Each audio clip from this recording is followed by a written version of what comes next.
yeah. There's just one thing I wanna say. The real, yo. There's just one thing I wanna say. Blog Talk Radio. 2017. Big Truth. The big talk for you. What up? Shout out Avo King. Big Boo. Me. Shout out everybody. Check it. Hey yo, debate talk 4. You so you can absorb. Information free of charge so you can afford. Get poppin'. Live off the greatest doctrine. Sip the juice, know the ledge like the great Rakim. On a mission, not a small time thing. Defense biblical, offense got the haters watching. Hands are skill, footwork is ill. Get in the den, see if you can stand for real. If you rep Kim and Cool, yo, I rep Israel. If you Torah based only or new as well, welcome to listen. Style always fair decision. Two sides come together to compare what's written. Seeking the facts, seeking the max, teaching the acts, leaking the tracks. Call while you eating your snacks. Music in my bones, DNA, C-double-E and K. Little something for the showtime, we can play. One love, one love, one love.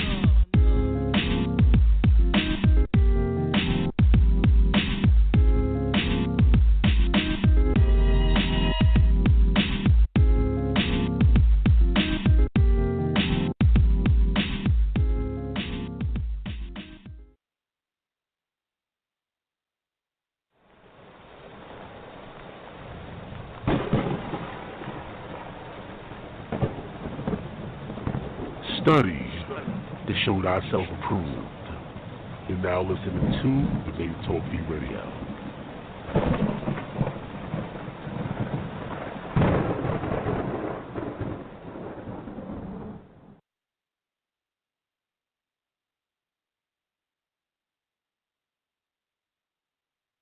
Shema Yisrael, Yahuwah Eloheinu, Yahuwah Achad.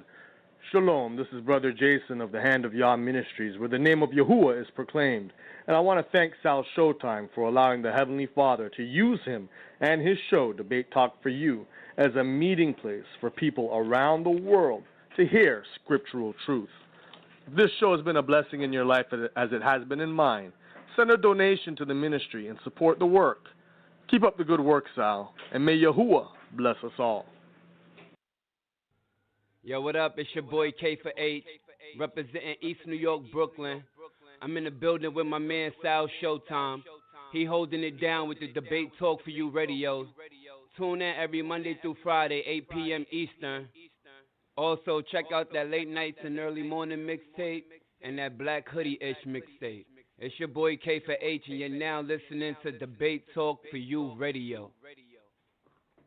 Certified, stamped it, approved it. Peace and blessings to everyone that's listening. This is Moreh Yakel, the mighty Hebrew, Lion of Judah with Campaign for Biblical Literacy Ministries, walking in the way of my forefathers Abraham, Isaac, and Jacob, observing the Torah, slaying devils, and manifesting the blessing of the Most High. Come by, pay us a visit by going to my website at www.campaignforbiblicalliteracy.com and by going to my YouTube channel at Campaign for Biblical Literacy Ministries. Shalom.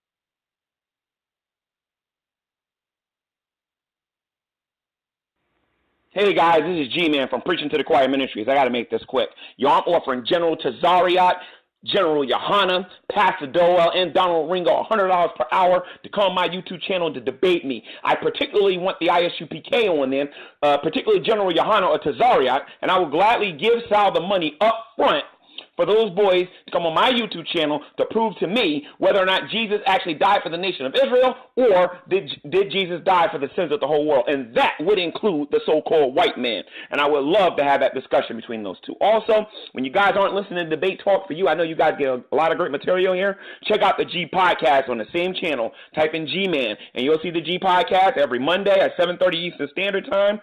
Every Monday. 7:30 Eastern Standard Time, where you see Christians and the Black Hebrew Israelites going back and forth. You'll see Vocab Malone, myself, you'll see Faithful, and a plethora of other people. And guys, I know you listen to Debate Talk for You. Get back to your debate and peace. God bless.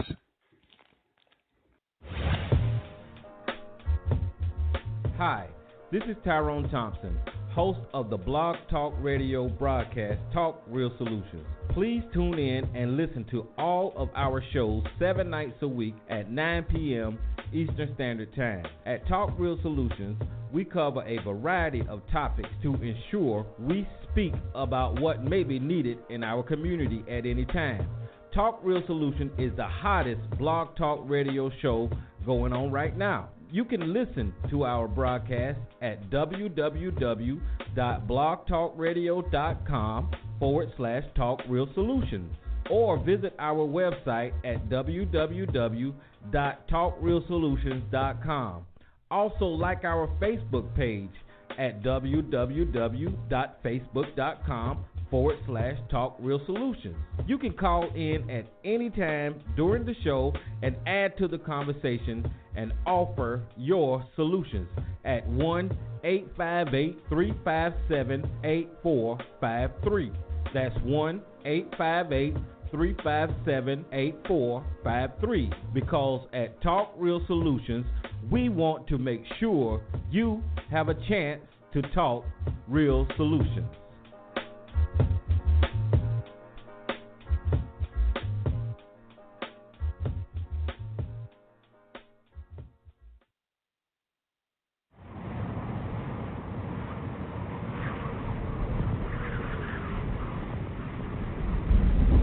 That's our popular demand.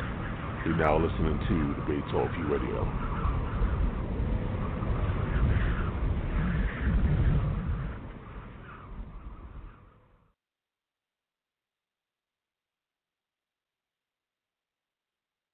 This is Renald Francoeur representing from Atlanta, Georgia. And when I'm not busy in the studio, I'm checking out Debate Talk for You Radio.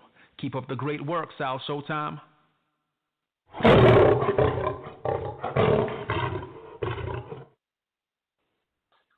Hey, what's going on, everybody? How you guys doing? Welcome to another show. You're now listening to Season 7, 2017 version of Debate Talk Radio. I'm your host, Sal Showtime, and we are back with a special edition of the Relationship Challenge. That's right, people. We have a special edition tonight of the Relationship Challenge. We had such a lot of feedback from the last show that we had done on last Monday, the season opener show for the Relationship Challenge. And the title was, Should Women Call Man Lord? Should a Woman Call a Man Lord?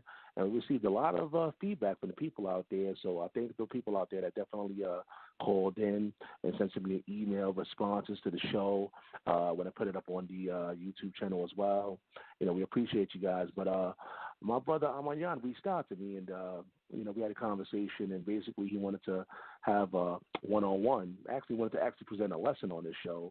But I said, you know, why not have a one-on-one dialogue with Emunah, First Lady of Debate Talk Radio, and, you know, just have a nice, you know, edifying conversation live on Debate Talk Radio in regards to this particular topic. Should women call men Lord? So that's going to go down tonight. We're here. Tonight is the night. The Relationship Challenge Special Edition, first ever Special Edition. We appreciate the people that's calling in via phone and via Skype, but out of that number, 319-527-6239. Again, that number is 319-527-6239. If you have any questions or comments, just press number 1 and we'll add you in the conversation. And, of course, you can send me an email, debatetalkforyou@gmail.com, or you can utilize the chat room. The chat room is officially open, people. All you got to do is go to the website, www.blogtalkradio.com/Debate Talk for You. Click on the show, the Relationship Challenge, Special Edition, and when you scroll down at the bottom, you're going to see a little box there where you can interact with me or anybody that's inside the chat room. I just want to inform the listening audience out there that due to some family things that's going on right now, the family emergency, one of my uncles is actually in the hospital. He's in the ICU. And it's very serious. He has internal bleeding, plus he had a stroke, things of that nature. So he's in the hospital currently. I want to, you know, hopefully you guys get send your prayers out there for my uncle. But at the same time, once he gets out, I'm going to pretty much have to, like, you know, hold him down and make sure, you know, he comes back to full recovery after the stroke, things of that nature. So I'm saying all that to say, due to that happening, some of the shows that we may have scheduled, I may have to, like, postpone some of the shows due to me, you know, taking on this family issue. And again, hopefully we come back on the air, in March and things of that nature. But so far this particular week, we're good. But as of next week, you're just going to have to play it by ear, check out the schedule, and see what's going on when it comes to, my family matters. So send out your prayers. Hopefully, I have enough help from the other family members to, take on this particular responsibility. But it's family, family over everything. You know what I mean? So again, send out your prayers. But once again, tonight is going down. Let's introduce some special guests. Let's go to the first special guest. Let's go to Emunah. Welcome to the show. Oh, thank you for having me, Brother Sal. Can I All be right, heard? anything you want to say before? Yeah, you live. You good. You live and clear. All right. Is there anything that you want to say to the people before we begin? I want to say all praise be to the Most High, the Holy One of creation, giving thanks and praise for this day, His blessing and mercy upon our soul. I want to say, to your family, may the Most High allow your uncle to have a speedy recovery. May it be His will. And thank you for all the work that you do. And you definitely, like you said, family has to come first. So I just want to let you know that as, counterpart here at Debate Talk for you, you definitely have my support in that. And I'm interested in the show. I'm interested in what's going to be going on tonight. So definitely, thanks for having me. Look, thanks for having me back. I don't feel like I'm a host today. Today I feel like a guest. So I guess I'm going to play the guest role. Yeah. That's right. You are a guest right now. Yeah. On Debate Talk for you. I got you. Like they ripped my name off the door. Like, no more First Lady. Get in the seat. It's all good. All right, go ahead, brother. Yeah, it's a special edition right now. Special edition. So we got you. I appreciate that. And my next special guest, he's here. This is all the way from the West Side. wAhmayan. Welcome to the show. Hey, shalom, Sal. Shalom to the sisters. Shalom to all everybody that's listening. And definitely, Sal, prayers are going to be sent up, for your family member, in the name of Christ. Hopefully get a full recovery from his condition. And hopefully we can get you back sooner, start doing these shows.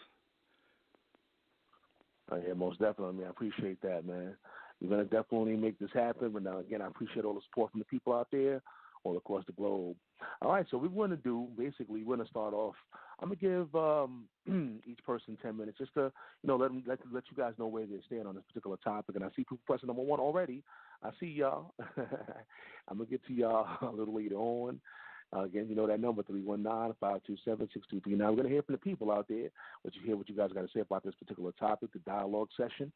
But I'm gonna give each person 10 minutes to, just to let people know where they stand on this particular topic. We're going to start off, I guess, with wAhmayan. All right. wAhmayan, open up your phone line. wAhmayan, you can go ahead. Okay. I'm going to give you 10 minutes. Okay, before 10 minutes. Okay, well, before I start, I got to give all praises to the Most High God, Yahweh. His name in the Hebrew, which means I am, he is, or causes to be. His first begotten son, Hamashiach, Yahweh Shai, Christ Jesus in the English, which means anointed Savior. And to all of the righteous angels that's protecting us as we do the Most High and Christ's work. And as our brother Jude puts it in his book, for us to contend for the faith once delivered to the saints.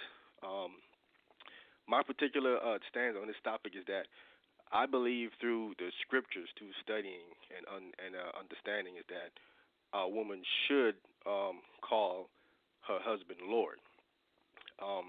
Because according to the Bible, that is exactly what he is. I like to briefly read Proverbs chapter 4, verse 7, which says, wisdom is the principal thing. Principal meaning it's the first, the highest, the valued, important thing. Therefore, get wisdom, and with all thy getting, get an understanding. So I'm coming from a wisdom perspective that I think that women should look at why they should call their husband Lord. It isn't I'm on some ego trip or I need an ego boost. I'm trying to get a man an ego boost. I'm into nation building and also with the relationships of husband and wives.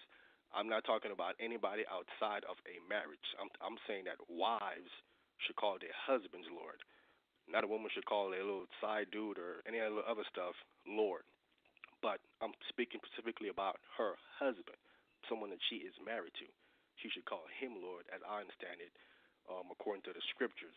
The next scripture I'd like to go to is going to be in the book of 1 Corinthians, chapter 14 and verse 40. And it reads, says, let all things be done decently and in order. So I'm going to, later on, I guess in the conversation, I'm going to go over other scriptures which talks about the order of different things, going back from Adam, what happened in the garden, touching on what happened with Sarah and Abraham, and what Peter wrote and what Paul wrote, and different things that's written in the Bible. Why? Again, I feel a woman should call her husband Lord, because for once it's wisdom and it's order. So all things must be done decently and in order, according to the scriptures. So again, I'm not coming from no pump the man up ego type of situation. It's about wisdom to help your relationship to get where it's supposed to be. You know, I guess some women might take the stands that they're not calling him because he's not operating as such, and that's going off into pointing out what he's doing or what he's not doing. But at the same time, you ain't doing certain things as well, so it's going to be a back and forth. So I'm trying to eliminate the back and forth. Somebody got to stay in order, as we saw Abigail did. Abigail had a husband named Nabal, which means foolish. Nabal was out of order, but Abigail stayed in order. Even though her husband was out of order, she stayed in order and addressed David as such. And as we can see, him staying out of order, the Most High removed him out of the situation because he don't want to get back in order. So it's about the woman. Even if your husband is out of order, you should stay in order. And being in order is one of them is calling him by one of his titles that was bestowed upon him from the Most High, which, again, I got scriptures to bring this out later. I'm just here addressing my stance on it, that I'm coming from a standpoint of wisdom, of nation building the relationship, getting it where it's supposed to be, because obviously if you're not calling him husband, it's not where it's supposed to be. So with that, I'm going to leave it there. And later on, I'll bring out the other scriptures about why I'm saying what I'm saying, why a woman should call her husband Lord. All right. Once again, for those that's just joining in, today's show is entitled Should a Woman Call a Man Lord? This is a special edition of the Relationship Challenge. That number is 319-527-6239. Feel free to call in. I see we have more and more people calling into the show. We appreciate y'all. And if you're out there on social media land, do me a favor to share the show on your personal page. Let people know that Debate Talk for You is live and on the air. And make sure you let them know that you can call in live with your questions.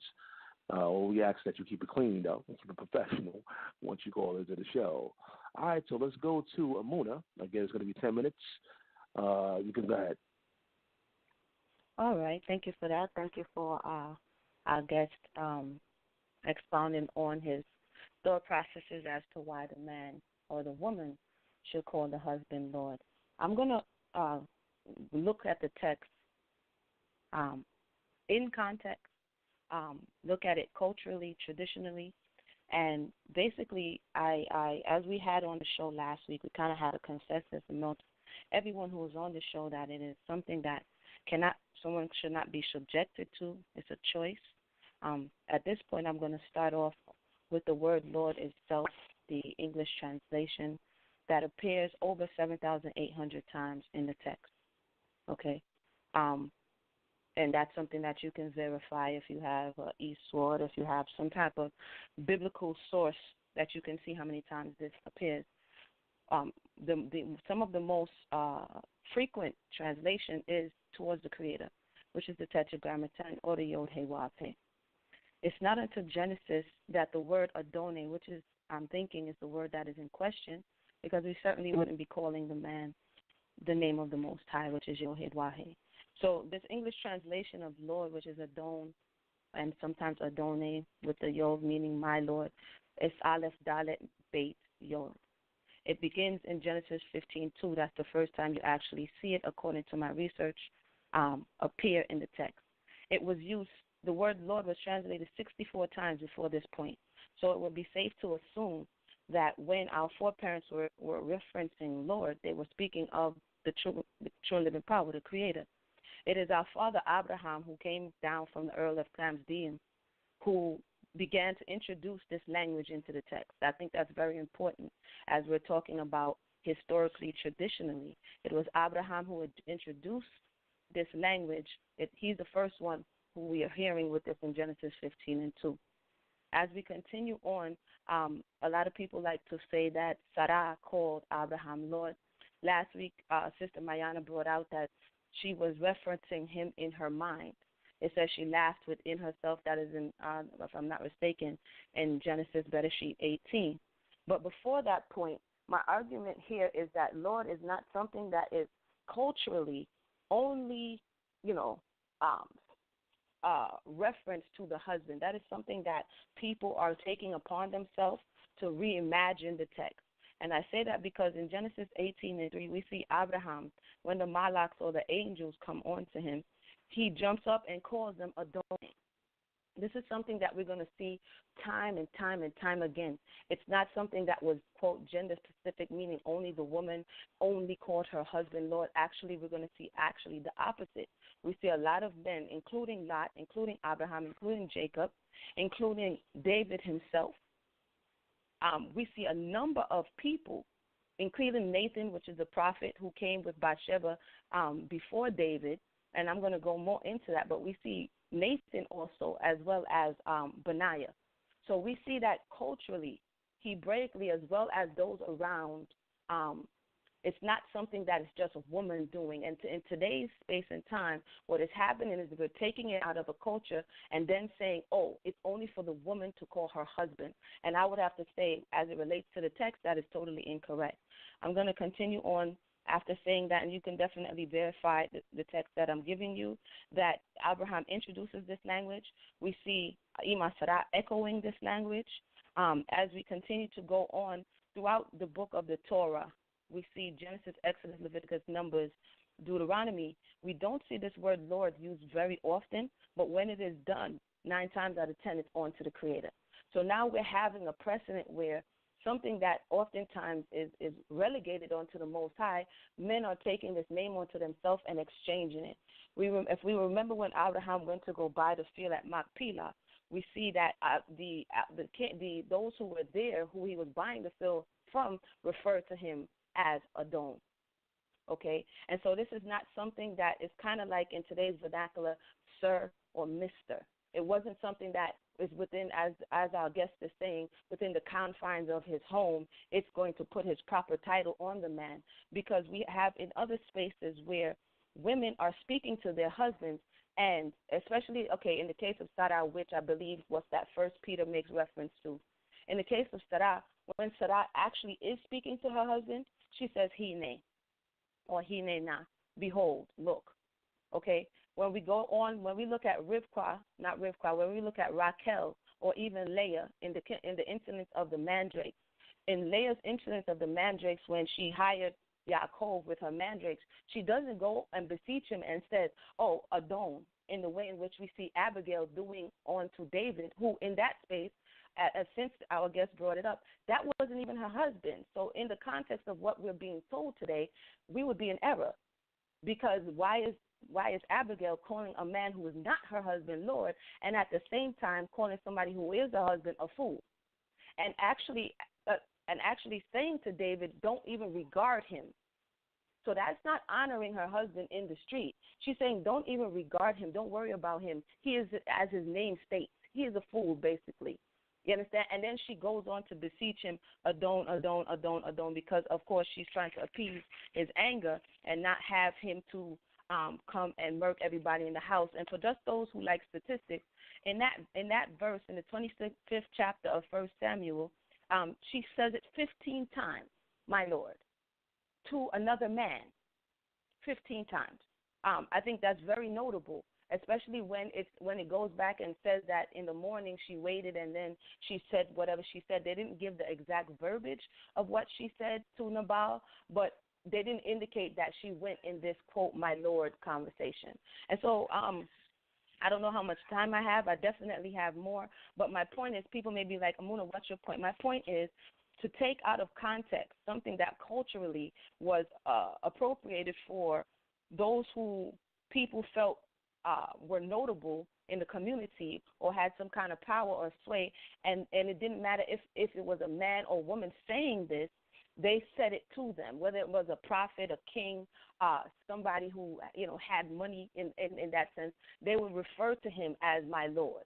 And so to say now, and I say it again, and then I'll relinquish the mic if I'm up to my 10 minutes, to say now we're going to remix it and be like, oh, it only belongs unto your husband, I think is doing a great disservice to the text. If that's something that someone says they want to do, that's one thing. But if it's something that we're going to say is cultural and we're not going to go ahead and take all of what the text says, I think at that point we're adding and taking away. So with that, Brother Sal, that's my opener. I have more, so I look forward to the conversation coming.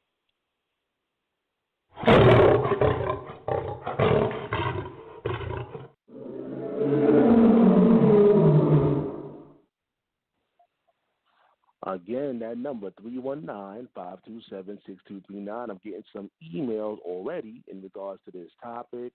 And, of course, if you're on social media land, feel free to leave your comments, and, I'll read some of your comments. Or if you want to utilize the chat room, you can as well. But let's get this dialogue started again. Everybody knows the rules. There's no foul language. Keep it clean. Keep it professional. And I'm going to ask the special guest to please, allow the person, to talk without much interruption. Let's open up the phone lines, though, and let the dialogue begin. Wahmayan, you can address whatever you heard. You can address it. Go ahead. Okay. You heard the sister. She mentioned different women at different times in the Bible that call other men outside the family house, sometimes strangers, address them as Lord. We have Rebecca calling Abraham's servant that went there, called him Lord. Abigail calling David Lord. We have Hannah calling Eli Lord. So you have men outside of the household who women, as we see in wisdom, is calling the men outside the family structure Lord. Now, if a stranger outside the house can be deserving of wisdom, using wisdom and calling him Lord, your husband don't deserve that? So you would apply wisdom to a stranger or someone out there, but you wouldn't apply that same wisdom with your own husband? That don't make any sense at all.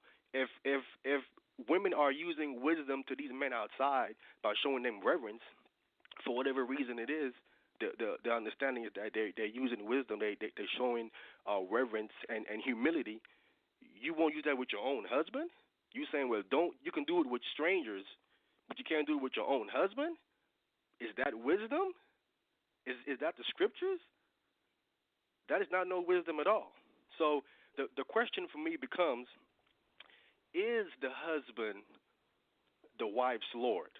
Now, when you go off into Genesis, it is clear what it says there, that Adam gave Eve her name. He named Eve. And then after that, as we see in tradition, that you have Isaiah chapter 4, verse 1, where the women are talking about, let us be called by thy name to take away our reproach. So taking on a man's name is something that can take away certain reproaches from women. So having the man name has significance on it. It does certain things for a woman. So having a man's name is very important. As we see also in the book of Tobit, I think it's chapter 8, verse 7 and 8 or whatnot.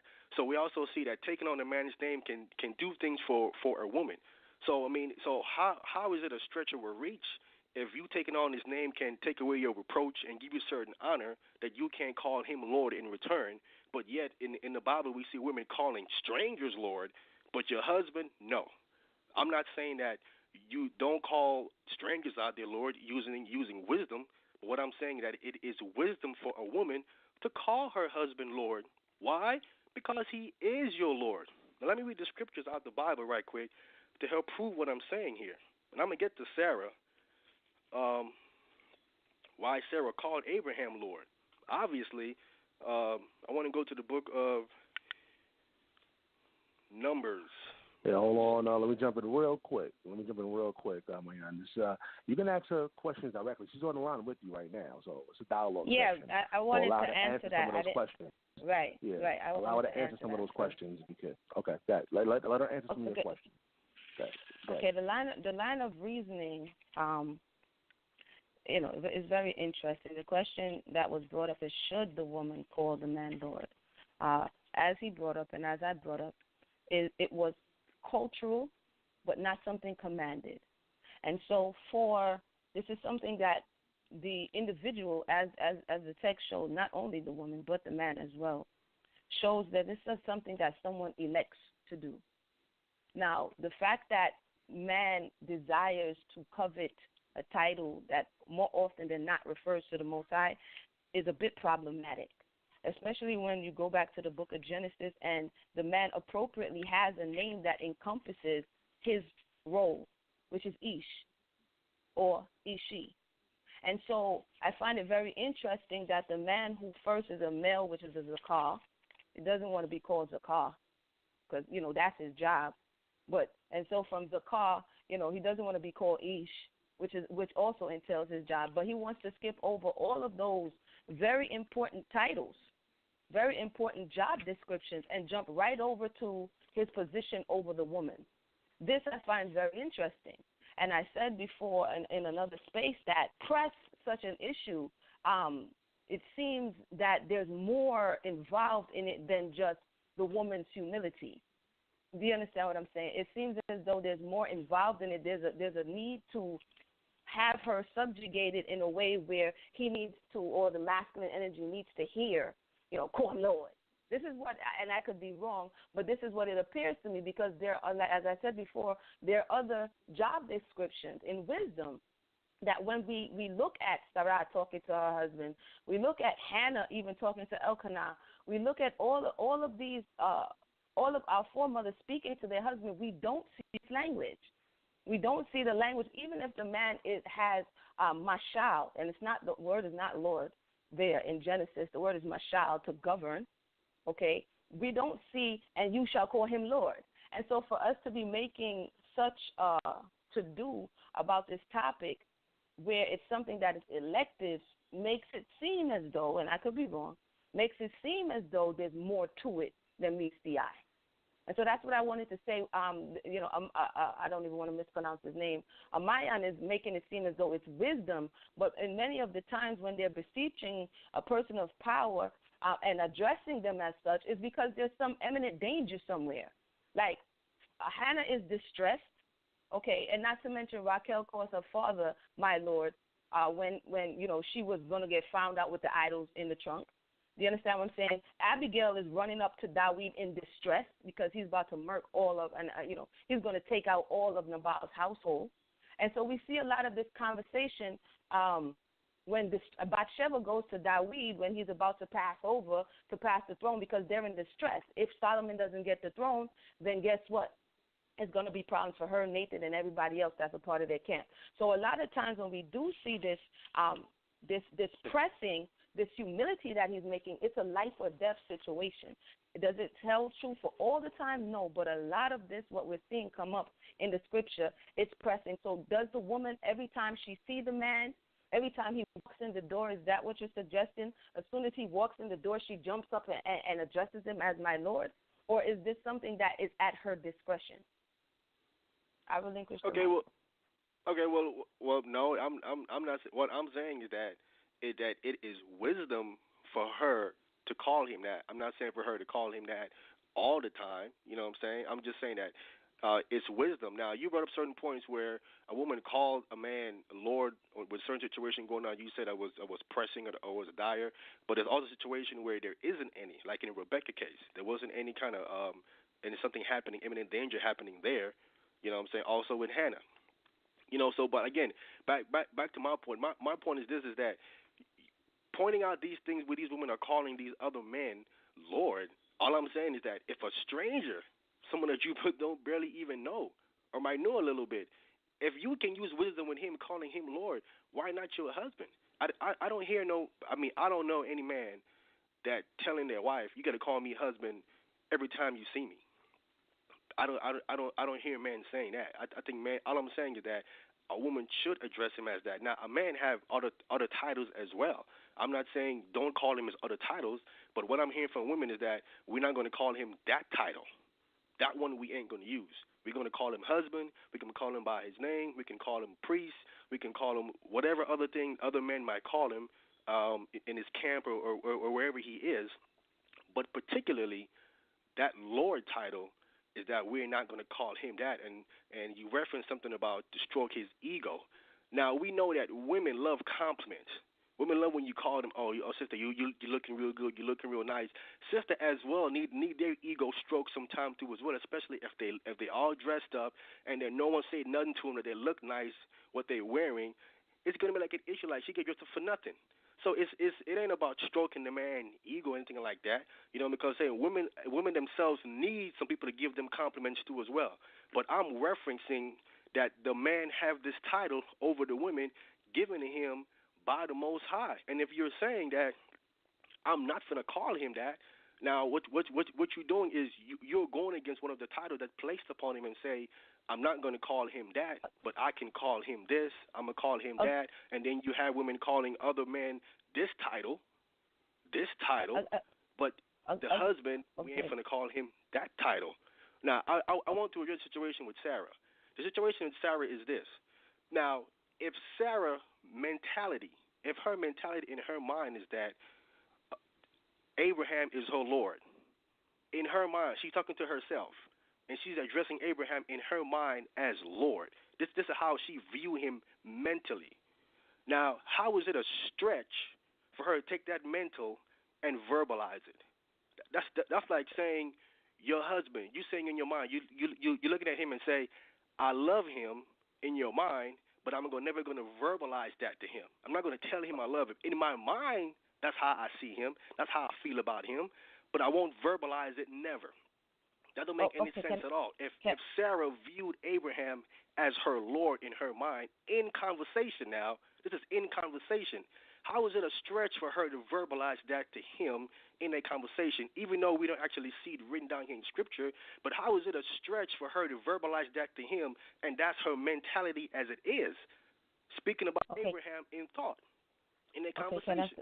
I don't see the stretch at all there. Like I said, and I want to read also Peter. This is what Peter is addressing. He's addressing. Yeah. I gotta meet you. You gotta allow her to respond to some of your questions. Yeah, I don't want to. There's a lot of things that are laying out there, so right. A dialogue session, I want to say if it sounds very interesting. On one hand, Manya is making the analogy. In this manner, the holy women. Wait, hold on. Yeah, I think he can hear. I think he's just talking. I don't think he can hear what's going on. Hold on. These are set-apart women. These are holy women. Hold on. They think differently and they operate differently. Yeah, he just talk. Yeah, the holy women in like manner in old time. Wow. Trusted. Yeah, hold on. He's not even hearing what's going on. All right, but go ahead. I'm gonna try to speak them in the background. You can relay that to the audience. You can address some of his issues. Yeah. Go ahead. Basically, audience members, as you're listening, the question that he's asking is if the scripture is able to show you that women beseech other men and address them as this title, he's saying, why not the man as well? As I said, in reviewing this topic and going over it, and you look at it, my question is, why does the man, even because a lot of things that culturally happen, traditional-wise, doesn't mean it was right. Doesn't mean it was wrong. We have to investigate these things. And to just, for instance, in the case of Sarah giving her handmaid, that wasn't commanded by the Most High. So I guess they're saying that this was commanded by the Most High. But again, if you keep referring to the Genesis story, in the Genesis story, it's not commanded by the Most High to call the man Adon. That's number one. Number two, I'm taking a bit of an issue with the man insisting, whether or not our foreparents did it, insisting on being held on the same level as the Creator. If this word Lord is being translated, and even Adonai is being Abraham used it of the Creator, other of our foreparents used it of the Creator, how, to me, presumptuous is it to demand that you be called by a title that is reserved for the Creator, or even to share a space that the Creator shares with that reference? And why is it not good enough? Even though our foreparents, like I said, we are here in captivity, scattered to the four corners of the earth. So it behooves us to bethink ourselves, as the scripture says, in the land of our captivities, and see whether or not things that came before us actually edified us, or were they stumbling blocks. And when we look at some of the things, as for instance, a king was never supposed to be in Israel. So a lot of people are hinging our survival as a nation on a king, but they forget the story that when the king was first introduced, the Most High was robbed, and so was Samuel. So just because Israel got a king doesn't mean it was right. Just because people went around calling one another Adon or Adone doesn't mean it necessarily was right. And so my thing with the guest at this point is, why are we in 2017, or why is the man insisting on going into the space? And once again, Genesis does not say she shall call him Adon. The word there, and if anybody knows Hebrew, please, let's go back and take a look. It says he shall govern over her, or govern within her, and the word is mashal. So, very interesting stuff. I look forward. Hopefully the guest is actually listening in now, and we could continue the conversation.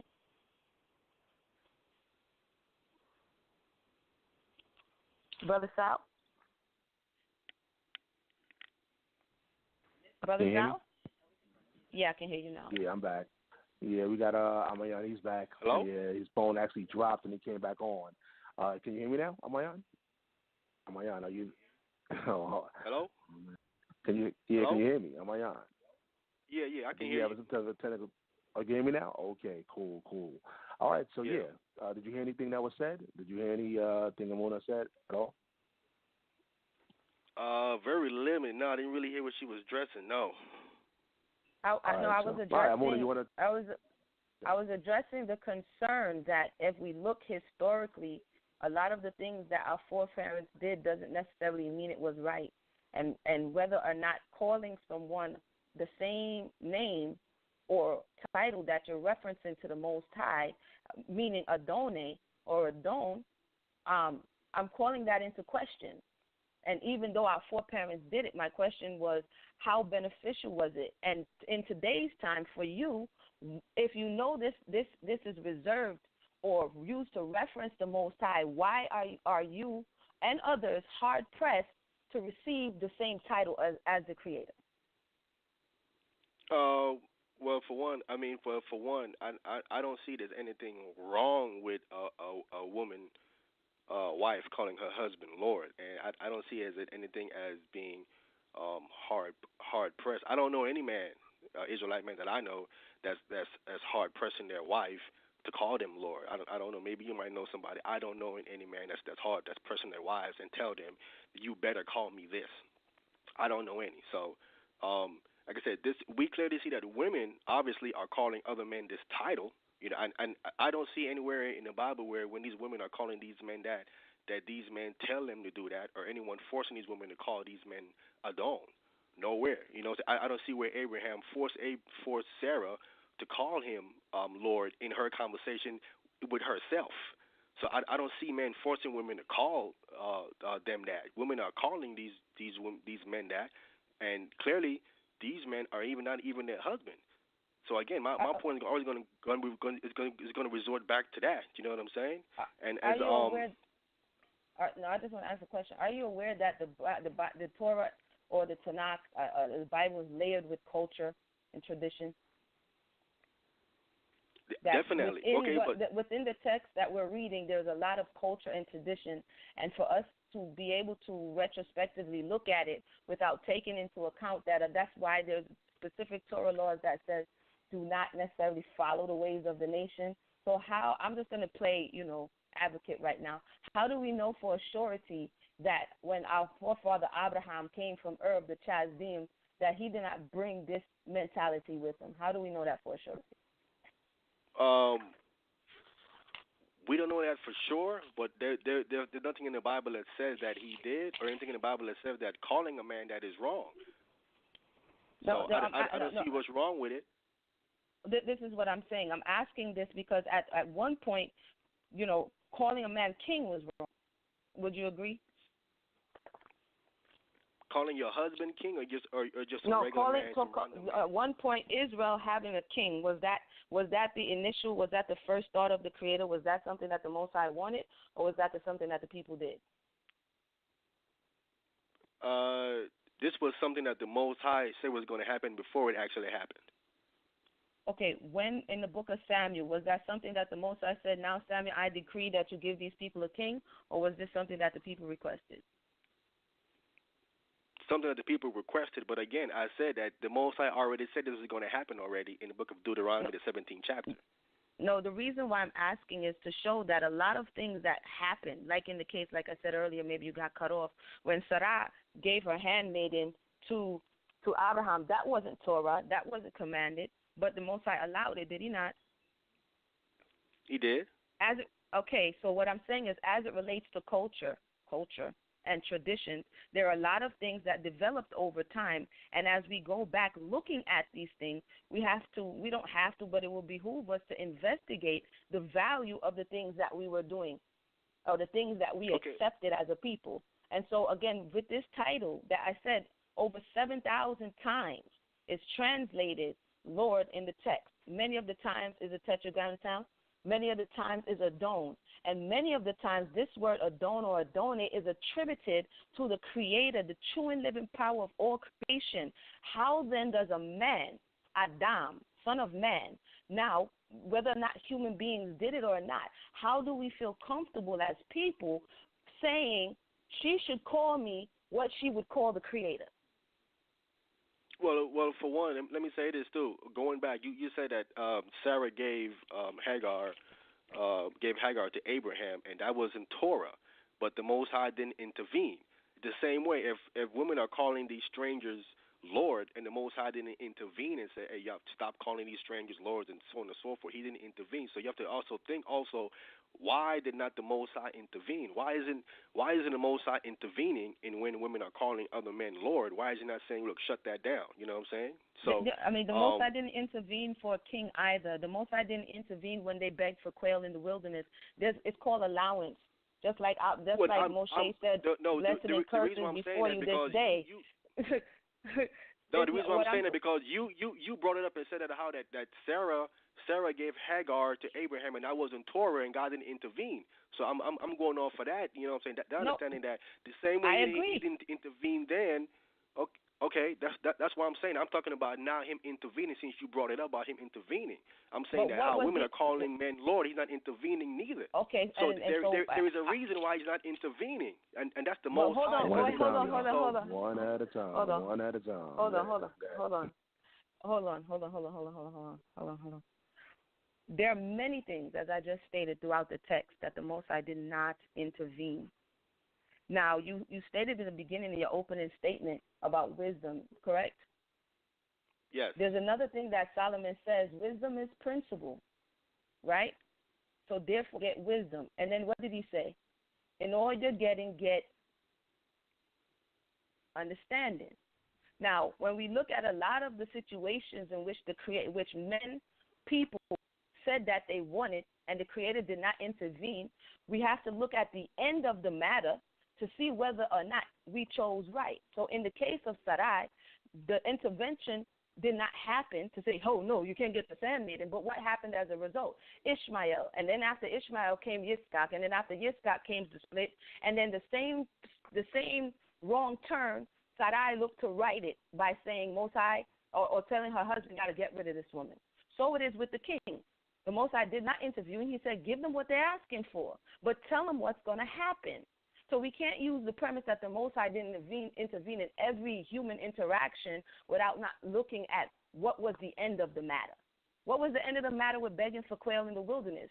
You're going to eat it till it comes out of your nose and you throw up. So I just wanted to say, as it relates to that intervention topic, we don't always see the Creator intervening in whatever human affairs is. The Most High will allow you, like Moshe says, blessing and curses before you, this day you choose. And whatever path you choose, that's how it's going to play out. I just wanted to say that. I'll relinquish. Go ahead. Okay. Well, as I don't see what Sarah calling Abraham Lord got to do with her making a choice to give Hagar to Abraham, knowing that she couldn't have children and Abraham wanted children. I don't see what it got to do with her in her mind having a conversation calling him Lord got to do with any of that. How is her in her mind calling him Lord is an end result of her making a decision on her own to give Hagar to Abraham. It has nothing to do with that at all. That doesn't even go together at all. Okay, so as I don't see how that correlates, because Sarah made a decision on her own. Abraham didn't force her to say, give me Hagar. So then, that was her decision on her own. Point, if he was her Lord, then she wouldn't have made the decision on her own. Now, would she have? Wouldn't she have beseeched him okay, because see, he's her Lord? He governs. Hold on. That goes back again to her being. Wait, hold on 1 second. Based on what you just said, Sarah calls Abraham Lord in her head, but Sarah goes off and makes her own decision. People who have lords don't go off making their own decisions. So at some space in between her saying he was my Lord in her head, she felt confident enough in her position to come up with a conclusion and introduce it to him. So that goes to show that what was not said verbally in her actions is showing that she didn't totally quote, because I need, and then I'm going to ask you to please define what, when you say Lord, please define that, because there's another space in time more recently when people were, quote, lords or masters, and that's slavery. So this word master in the New Testament is called Kyrios, I believe, the supreme, this very lofty title that's used in the New Testament. Our most recent interactions with this is the slave master. And so are you saying that this is a slave-master relationship because oftentimes where she is the subjugate and he is the one who's lording over her? Is that what you're saying as it relates to that? Because let's back up for a second. Can I get a definition of when you say Lord? Can I get a definition? Wait. I need to answer first the different things that you brought up. You brought up about okay. Go ahead, no problem. Sarah going on her own. First of all, Sarah was following the law of the land. The law of the land said that she can give her handmaid unto Abraham. That was something that was in her right to do as the wife. So she could do that. Okay. So law it wasn't something which that land? The law of the land that came back for the law of Hammurabi. Hammurabi has a law of 180. Hammurabi, whatever you want to say this man's name. Hammurabi. He has a law. Okay. He has a. That was the law of the land at that time that Sarah was applying. According to that law that they brought from Ur the Chaldeans, she was able to do that according to that law. So that's what she that what she was exercising at that time. Okay. Now, as far as the ones in the wilderness that you referenced and that was asking for quail, according to what it says in it, it says that the mixed multitude fell a lusting. They were the one lusting after flesh, and then they convinced Israel to axe flesh from the Most High. Israel was fine with the manna, but the mixed multitude in the wilderness, they were the one that says fell a lusting for flesh, and they convinced Israel to do that. So it wasn't Israel that wanted flesh in the wilderness. Again, and as far as going back to the situation with this Lord, Peter is addressing and he's saying that this is how the holy women operated in the old days, in the days that we're speaking about now. So obviously he's saying that women need to go back to the old time where holy women who trusted in God operated, and he's referencing Sarah as a key person at this time, that this is how she operated. Okay, can you stick a pin right there? Because I'm glad you brought it up. Now, in the beginning, did I speak about custom and tradition? I did? Yes, you did. I spoke about custom and tradition. You just gave me a custom of a foreign king named Hammurabi. And in about law, like you said, around 184, 180 or thereabouts, a barren woman who has a maidservant can have a surrogate in that maidservant, allow her to bear on her knees. Is that Torah? Or is that the code of Hammurabi? My point is, Abraham, like I said earlier in the opening, in 15, Abraham introduces this language.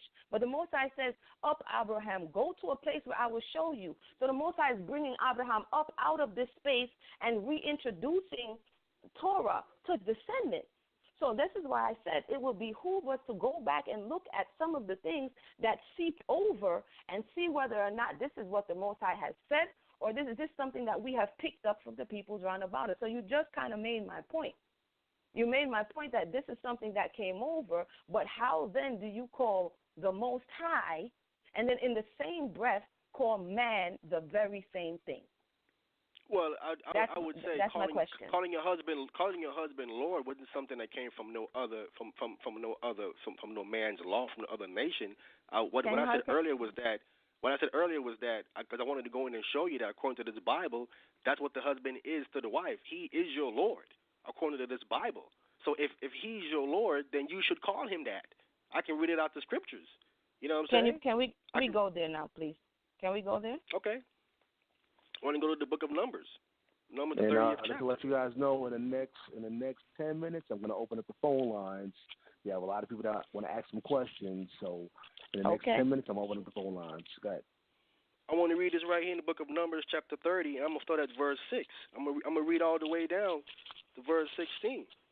This is what it says here, Numbers chapter 30, verse 6. It says, and if she had at all an husband, when she vow or uttereth out of her lips, wherewith she bound her soul, and her husband heareth, and held his peace at her in the day that he heard it, when her vow shall stand, and her bond wherewith she bound her soul shall stand. But if her husband disannul her on the day that he heareth it, then he shall make her vow which she voweth, and that which she uttereth out of her lips, wherewith she bound her soul, of none effect, and the Lord shall forgive her. The husband has power over the whole house. Their lives are in his hand. He can make a decision that can cause his whole family to be put to death. All their lives are in his hand. He can disannul what she say. If the wife said something, even if her wife says anything to any man, he can say, well, no, that's wrong, that's off. He can correct anything that she's saying out of her mouth when it comes to a vow.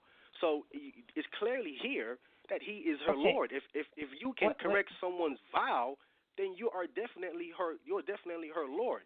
Now, One second, what did you just finish reading that, or did you want to go before you go to another scripture? I had a question. Go ahead. Does she call her father her Lord too? Should the woman call her father? Yeah, should she call her father Lord? She can. That's her discretion. What I'm addressing is the husband. I'm saying that she should call him that. That's my stand tonight. That's why I said I'm addressing the relationship between a wife and a husband. Okay, but question being, because if anybody knows Emunah, I don't like starting in the middle of the verse. So I can barely hear you, sister. No, can you hear me? Can you hear me now? You're real low. Can I be heard? Barely hear what you're saying. Yeah. Can you hear me? I don't know. It sounds loud and clear to me. That sounds loud and clear to me. I don't know. All right. Can you hear me? The question is, should she call her father Lord based on, because Lord is not here. What you're doing is inferring that based on the fact that he can disavow something that she said, then he can void it. That means he's Lord. That's what you just said. So my question to you is, Brother Sal, can you hear me? Right. Okay, now it's coming back. You still can't hear? Oh, okay. Yeah, now it's something with your phone or something. I don't know, because we all right, can hear can you hear me now? Can you hear me now? Yeah, I got you. Yes. Okay, based on what you just said, because the husband can, doing with the law of vows, he can disavow her. It doesn't say here because she is her Lord. He's her Lord. It just says that he has certain rights as it relates to a vow. My question is, and it's not one that's left field, is the same woman, before she's married, supposed to call her father Lord based on this premise? If it applies, if it applies, if she's under his household, then that's what he is. No, but I'm saying based on what you're saying, because you, again, like I said, I have an issue with you just saying that it's supposed to be the man, the husband, when in the same chapter of Numbers, before the husband got that ability, the father had it. So by your definition, she's supposed to call the father Lord as well. Because if you go up a little bit, and it says, if a woman vow unto the Most High and bind herself by a vow, being in her father's house in her youth, her father hear the vow in her bound with which she have been bound her soul, and her father shall hold his peace at her, then all her voice shall stand.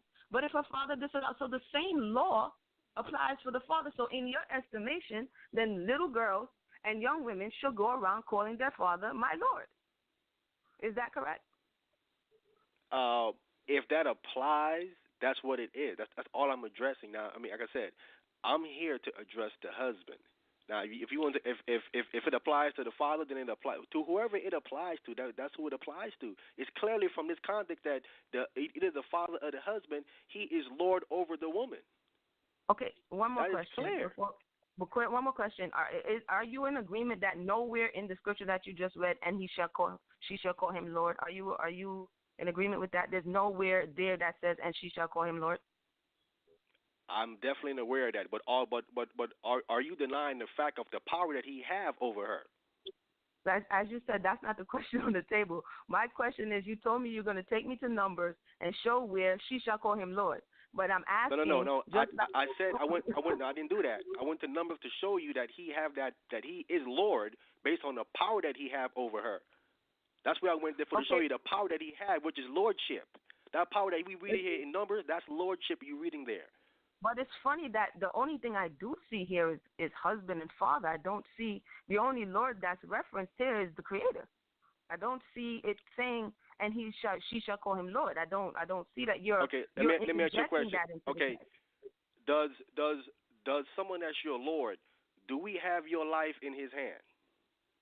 This is why I asked you before, after if you have a moment, to please define it, so that because sometimes people have different definitions. Based on, are you just using the English interpretation? Are you using the Greek interpretation? Are you using the Hebrew interpretation? Like, what are you using to define this word? I'm using to define the word is the power that's in the word, which the man has according to the Bible. According to someone that's your Lord, your life is in his hands. He's in control of your life. That's lordship. The word Lord. The power, the reason why someone is being called your Lord is because of the power that person have over another person. And one of them is your life. Your life is in that person's complete control. And that's what a Lord is. So according to that power that word has, and the Bible says that the husband have that power, that makes him your Lord. Wait, in your estimation, the man has total control over the woman's life? Because this sounds kind of multi-ish. This sounds like, this is what I'm saying. He has control over. One at a time. He doesn't? One at a time. Wait a minute. According to this Bible, he doesn't? Genesis says that the man going to rule over the woman. That doesn't say total control, sir. It doesn't say total control. Okay. All right. Where do you get total control from? Okay, let me understand. Let me understand then. Okay. Mm-hmm.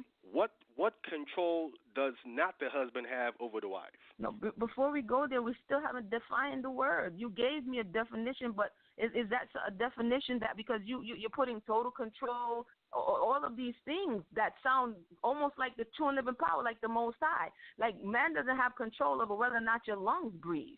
He doesn't have control whether or not your eyes move in the morning, whether or not you stand. Total control is our life in the hands of the Creator. And so this is why I said to call a man the same thing that we're calling the Creator, you're actually bringing out my concern. Because in your estimation, this another human being has total control when in reality that's a falsehood. Because who has total control over another individual? That means, in your estimation, that person owns their mind, that person owns their thoughts, that person owns everything about the next person. Not even in slavery does that happen. Someone can try, but how do you usurp another individual's entire life and claim total control over that person? Okay, if you as a wife, if the man, I think you're talking about something that I think doesn't apply. You're talking about someone breathing and someone thinking. You can breathe and come on now, that doesn't make any sense. I'm talking about as far as someone. I'm talking about someone's action. Talking about even he did, the Bible addresses someone, even the woman's verbal stuff that she's saying out of her mouth. He can even stop that. Certain things that come out of her mouth, he can even make disannul that. Now, it is clear from the scriptures. It is clear from the scriptures is that the man has complete control over the woman's life. Like I said, he can make a decision. He can make a decision to do something that can cause his wife's death, cause his whole family to be put to death. And there's nothing the wife can do about the decision that he's made. She can tell him, I think you should do this, I think you should do that. But the final say-so is going to be the husband. If the husband have the final say-so, then he's in control. Okay, wait a minute, sir. Hold on. You said that he can make a decision that gets everybody put to death. Isn't there a text that tells you no one shall be put to death for someone else's sin? So what you're saying is that person does not have autonomy enough to decide whether or not they're going to do something that is going to cause their death, and they're supposed to blindly, like Lemon off the side of a hill because he commands you to do something crazy, you do it? Okay, I'll give you some examples. Abraham and Sarah, we love that example. Abraham asked her, Sarah, you're about to go up in this place. You know, if they see you, they're going to do X, Y, and Z. He beseeched her. He didn't have to, if what you're saying, total control over the person, Abraham wouldn't have to ask any questions. He would run up on Sarah and say, yo, I'm telling you to do this because I'm your Lord. The same woman who you're saying in her mind called him Lord, he still inquired of her whether or not you want to do this thing. Case in point number 2. When Laban is starting to press Yaakov said it's time to leave. He calls Rachel and Leah to the field and asks them. He gives them the situation and says, this is what's happening. Your father's countenance has changed towards me. What say ye? And then they said, what inheritance do we have? He already ate up our money. Let's roll. He did not come and roll up on them and say, I'm your Lord. I have total control over you. Whatever I say, do you do. What you're saying, sir, is nowhere in the text as it relates to the conversation that is had between a husband and a wife. I don't know where you're getting this picture from, but I can go to different scenarios that does not, and even back to Abigail. But Abigail did not say, oh, you know what, Nabal, she took his things and went to go appease somebody else. She took his substance and went to go appease somebody else. So this total lordship, and one more thing, as it relates to a vow is a specific thing. A vow is a promise to pay for a situation, like in the case of Hannah and Elkanah. Hannah made a vow. This is why she was speaking to Eli, and Eli is like, you drunk? She said, I'm not drunk. I'm distressed, blah, blah, blah. He told her, don't worry. She made a vow at that time. And when her husband heard the vow, which is giving up your firstborn to go into the temple, he held his peace. A vow is a promise to pay something to the Creator in exchange for something. It's not just, I own total control of your mouth. You can't say nothing unless I approve that. No, it specifically says in the book of Numbers, a vow. So with that, I just wanted to say, this is getting very interesting. But Brother Sal, are you there?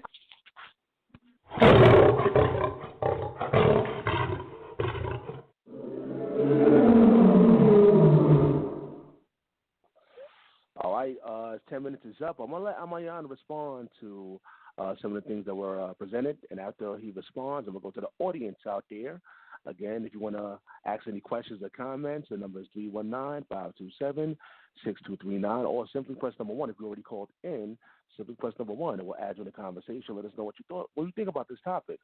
Should women call a man Lord? Should women call a man Lord? This is a Relationship Challenge Special Edition right here on Debate Talk Radio. We're going to go to the people really soon. Well, let's go to wAhmayan, and after that, we're going to go to the audience. Go ahead.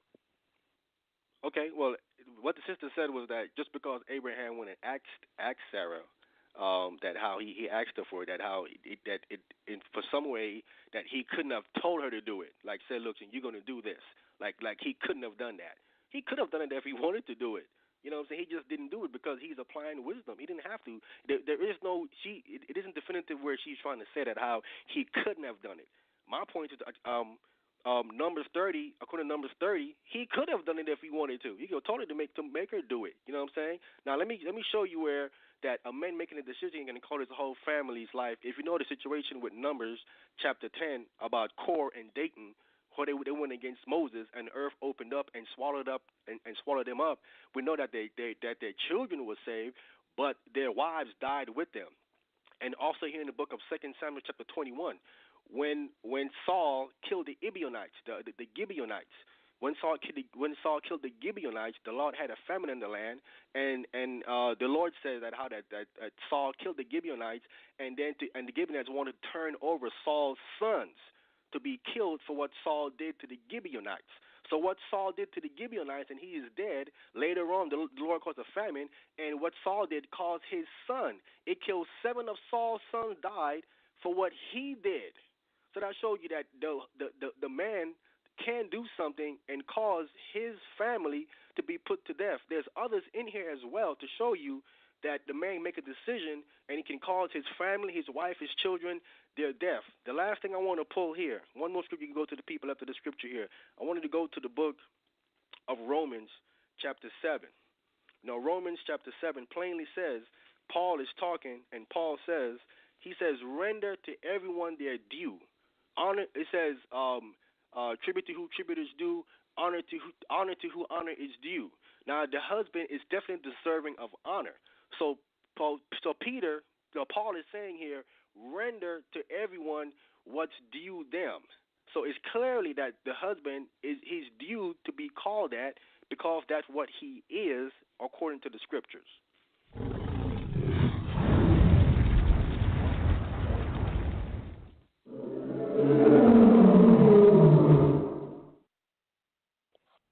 All right, my favorite part of the show is the public Q&A segment where the people could call in live with their questions and their comments. But I got a couple email questions. Let me go to the email questions first. Let me do that first. This question is for both parties. This is from Chris. What's going on, Chris? I appreciate you for tuning in to Debate Talk for You. And the question is, how does this apply to 2017? Calling a woman or calling a man Lord. He said woman and man. Okay, that's what he actually said. All right, so let's go to wAhmayan. Go ahead. How does that apply to 2017? He said woman and man Lord. Maybe it's a typo. Hello? But go ahead.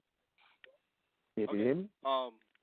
Yes. Yeah. Mm-hmm. Okay. What I'm saying today is that I came out from the standpoint of wisdom. This is how it applies today because it is wisdom in a relationship for a woman to call her husband that he's gonna feel better about himself and make him want to operate better if he isn't operating better. It isn't that she's giving him any time of ego boost, but it's something about the relationship where he feels that his wife is giving him that honor and that respect.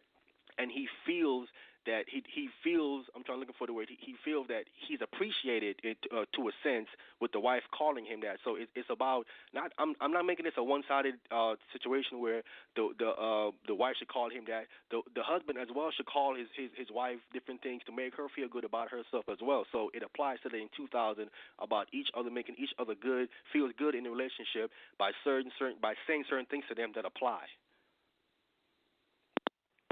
All right, Emunah. Go ahead. Yeah, Brother Sal. Like I said, we had this conversation last week for those who missed it. The reason why it came up in 2017 is exactly what you're seeing here. Brother W'Ahmayan and others of his same thought process, they interject this thought, they take it out, like Chex Mix. I'm going to just pull this little one part right here, and then they make a doctrine, and these things are being taught from coast to coast all around the globe. And we felt it was necessary to address it. What I find interesting is although he said it wasn't related to ego, the thought process is it makes them feel good. And my thing is only when in the estimation of the individual, you living up to your potential and role that the Creator actually gave you as a man, which is a zakar, number one, number two, which is a ish, if that doesn't make you feel good, why now does Lord, which I said in our most recent memory, the closest thing that we can apply to Lord is the slave master. And so to me, there's a bit of mixing with the thought processes of what we're seeing in the text. And although that was so long ago, the slave master in our estimation had respect. The slave master was able to command and have total authority over the person's whole being. And so why does it apply? Because for me, it's an opportunity to take apart a thought process and concept and see what the seed of it is. Is it for righteousness or is it for self-aggrandizement? And so I think the value in it is investigating it as we are to here today, and that those who are listening may be able to go away and actually meditate on it and, go back over the scriptures themselves and make their own decisions. So with that, I relinquish the mic. Thanks for the question. All right, the second email question is from Kimberly. Once again, I appreciate you for tuning in live. The question is, do you know anyone in real time that is calling their husbands Lord? And if so, how do the people around them look at that person when they say Lord to their husbands? Do you know anybody in real time saying that? I guess we could go back to Emunah. Go ahead. What was funny is that I came from a Knesset back in New York where this language was very normal. It was normalized. And it was normalized in a way where it wasn't necessarily commanded. It was what men said to each other as a sign of respect, is what women said. So you would buck up on or you would encounter some Israelite conversations or congregations where the men have Adon before their name. So inadvertently, you're calling them Adon. You know what I'm saying? Even if the individual, and a lot of times I find it a lot up north, where I'm from. But today, even Brother Awar gave a situation last week when I asked the very same question, and he said yes. He said he used to see a man who looked like he made the woman call him this, and whenever the man would come in, she would jump off her seat, bow down, and call him a Adon. So you do have very extreme factions where, in order to have a show, for the peoples around them, will force the women and subjugate them and say, you lack humility. You're not like Sarah. You know what I'm saying? You're a rebellious little Jezebel because you don't want to bow down when I come to your town. And so this is a real impressive situation. It may not be for those who are not necessarily engaged in camps or Knesset or synagogues, but for those who, who come into contact with this, it is a real and present thing. And for this reason, we are addressing it. So like I said, yes, there are people today who say this, and it really depends on the culture of the place, because each place has its own culture. It really depends on the culture of the place that you go to, whether or not you're going to be alarmed or whether or not you're going to accept it. All right, so let's go to Wahmayan. You can answer the question. Okay, well, like I said, anybody can take something and abuse it, and of course, someone give you an isolated incident or what's happening over in that area there where a man is definitely abusing something like that. It makes it look bad, but there's other areas as well where a man is actually not abusing it, and I give myself as an example. My wife called me Lord, and I never asked her one day to call me Lord. Never. We never discussed First Peter's. We never discussed Genesis chapter 18 or none of this right here. This conversation has never came up in our relationship. It ain't never came up. Her on her own is studying. I said, just read it for yourself. You get any questions, bring it to me. Her on her own called me Lord. I never asked her to. And she don't call me Lord every day and all that other stuff going on. On her own, she's doing that. So there is instances where women is calling her husband Lord, and ain't no one asking them to at all. So it isn't about someone forcing someone or even asking them to do it. Is that women go into the scriptures and it's studying, and the Spirit is showing them and leading them, and then they're calling their husband Lord. And the second part of the question was, how do people receive that when they hear, a woman calling you Lord? How do people receive that? Well, the second part of the question. It all depends. It all depends on the person understanding of why the woman is doing it. Some people might hear it and immediately assume that the husband is making her say that or making her do that or you know what I'm saying. So it isn't always what you perceive it is. Once you see a woman is doing something, Awar brought up the story like Sister says, and she comes along and she does that, and looking from the outside in, it might look like he forced her to do it, tell her, but maybe she want to do that on her own. We don't have the whole story, so I mean, it's all about the perception, and it isn't for anyone to see something, to hear something, and then come to their own conclusion. It's for you to go ahead and find out how it is first. Is she doing it on her own? Do she want to do it, or is he actually forcing her to do it, and then come to a conclusion? But in the time that we're living in, it's going to look negative. But I know from talking to men in general talking to men, when a woman is humble and showing that reverence and respect, it's an attraction to the man. He's more attached to her when she's more humble to him versus when she's bucking up.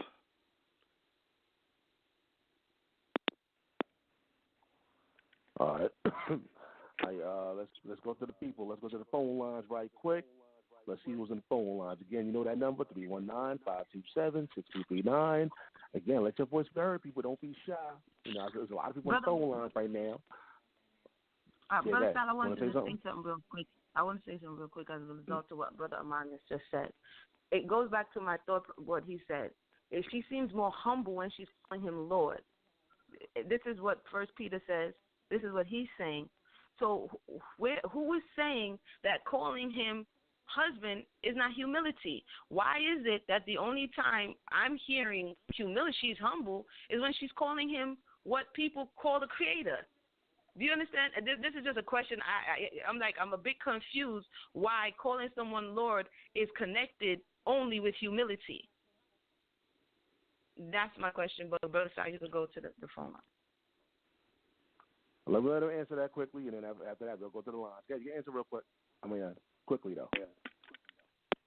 Okay, like I said, I never said that a woman should just only call her husband Lord, but I said that she should call him that. That's where my stance is. All right, cool. Let's go to the phone lines. Let's go to 702-806. You're live in air. Hey, how you doing? This is Bishop Isaiah. And how's it going, Sal? Bishop Isaiah in the building. What's going on, man? Not much, man. I just want to comment. It seems like the sister's a little confused. First of all, the word Lord is not nearly on the same level as the Creator, because the Creator name is Yahweh. Lord and God, it basically stands for power, which the Israelites do have through the Most High, and also the Son, which is Yahweh Shah. It says in Scripture that they consider us as gods, priests, and also kings. Okay, so for that reason, there's nothing wrong with the wife calling the husband Lord, and also the word husband. See, that's the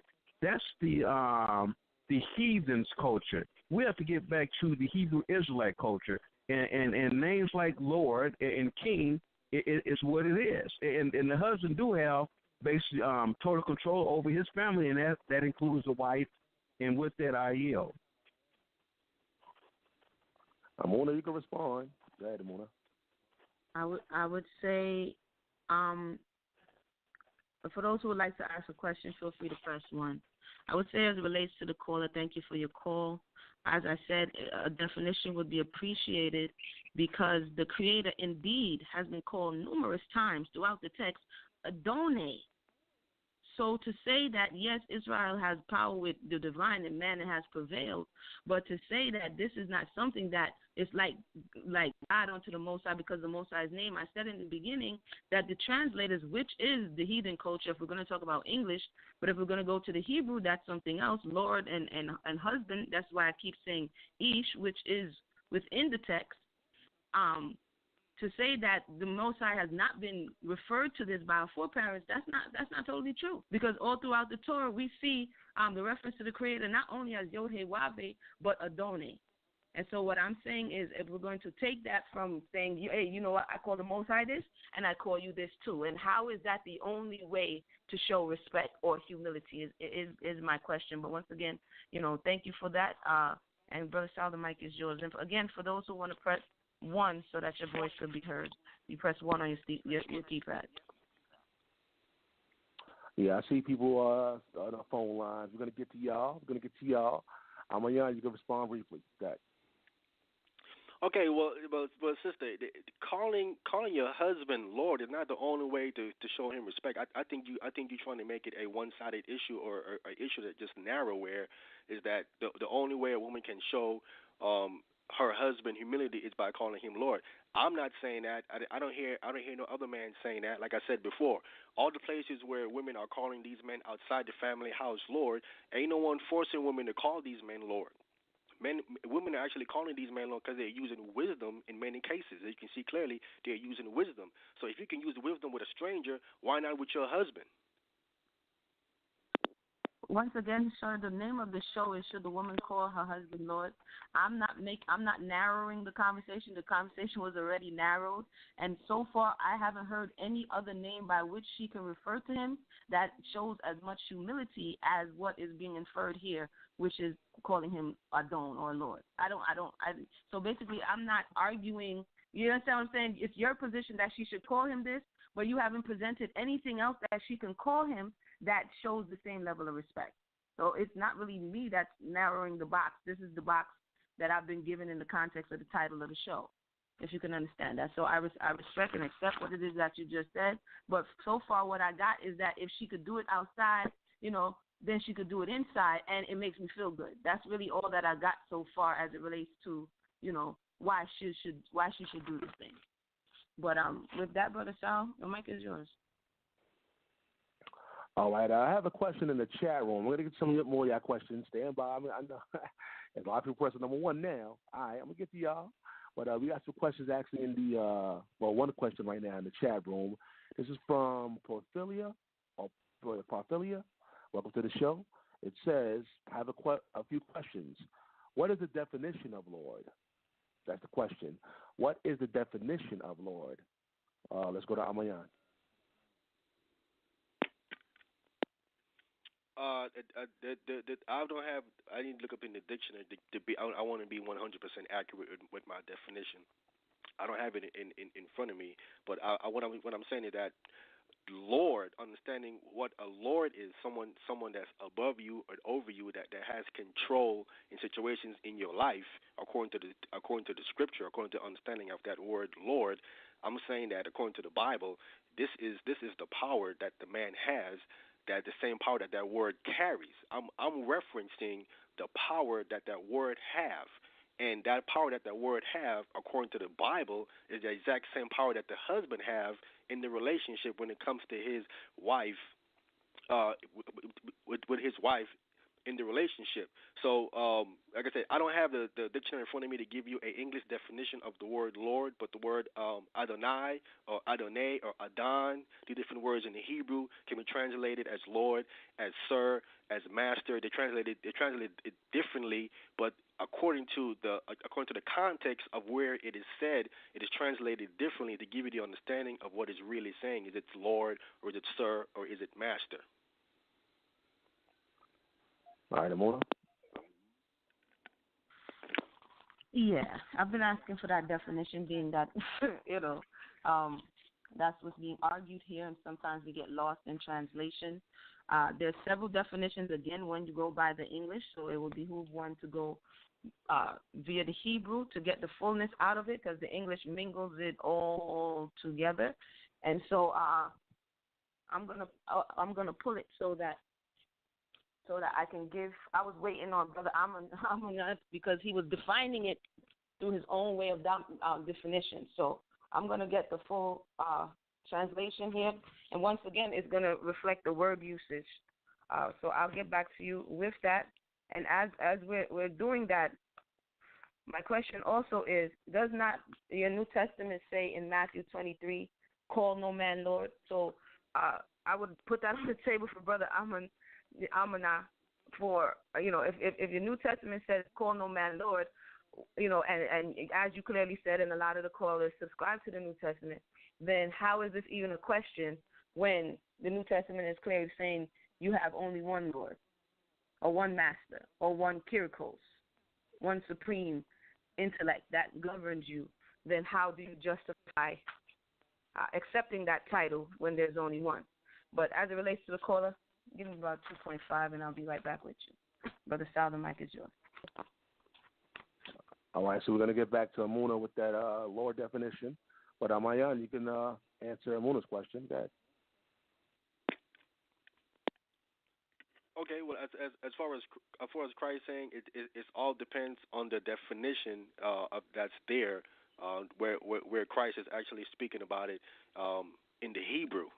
Now, he's speaking about it in the Hebrew. He's talking about master.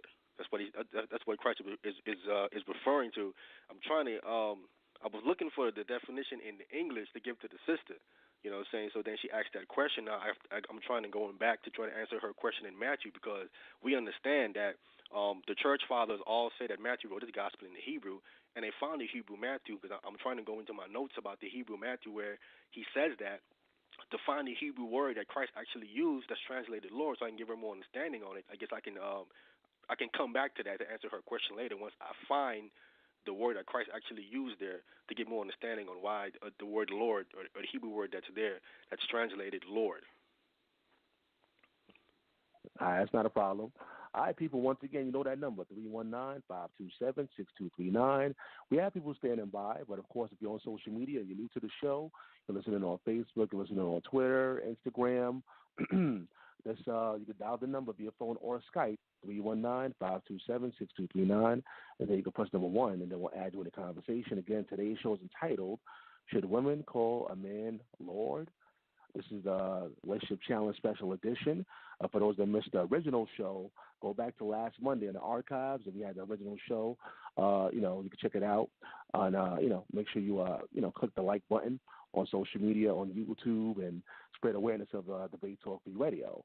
But let me go back to Emunah. Let me see. definition. Are you ready with that definition? Yeah, I have the definition again. Lord is just a English translation of what you see in that passage is Adonai, Aleph, Dalet, Nun, Yod. Strong's Concordance number 136, used 434 times.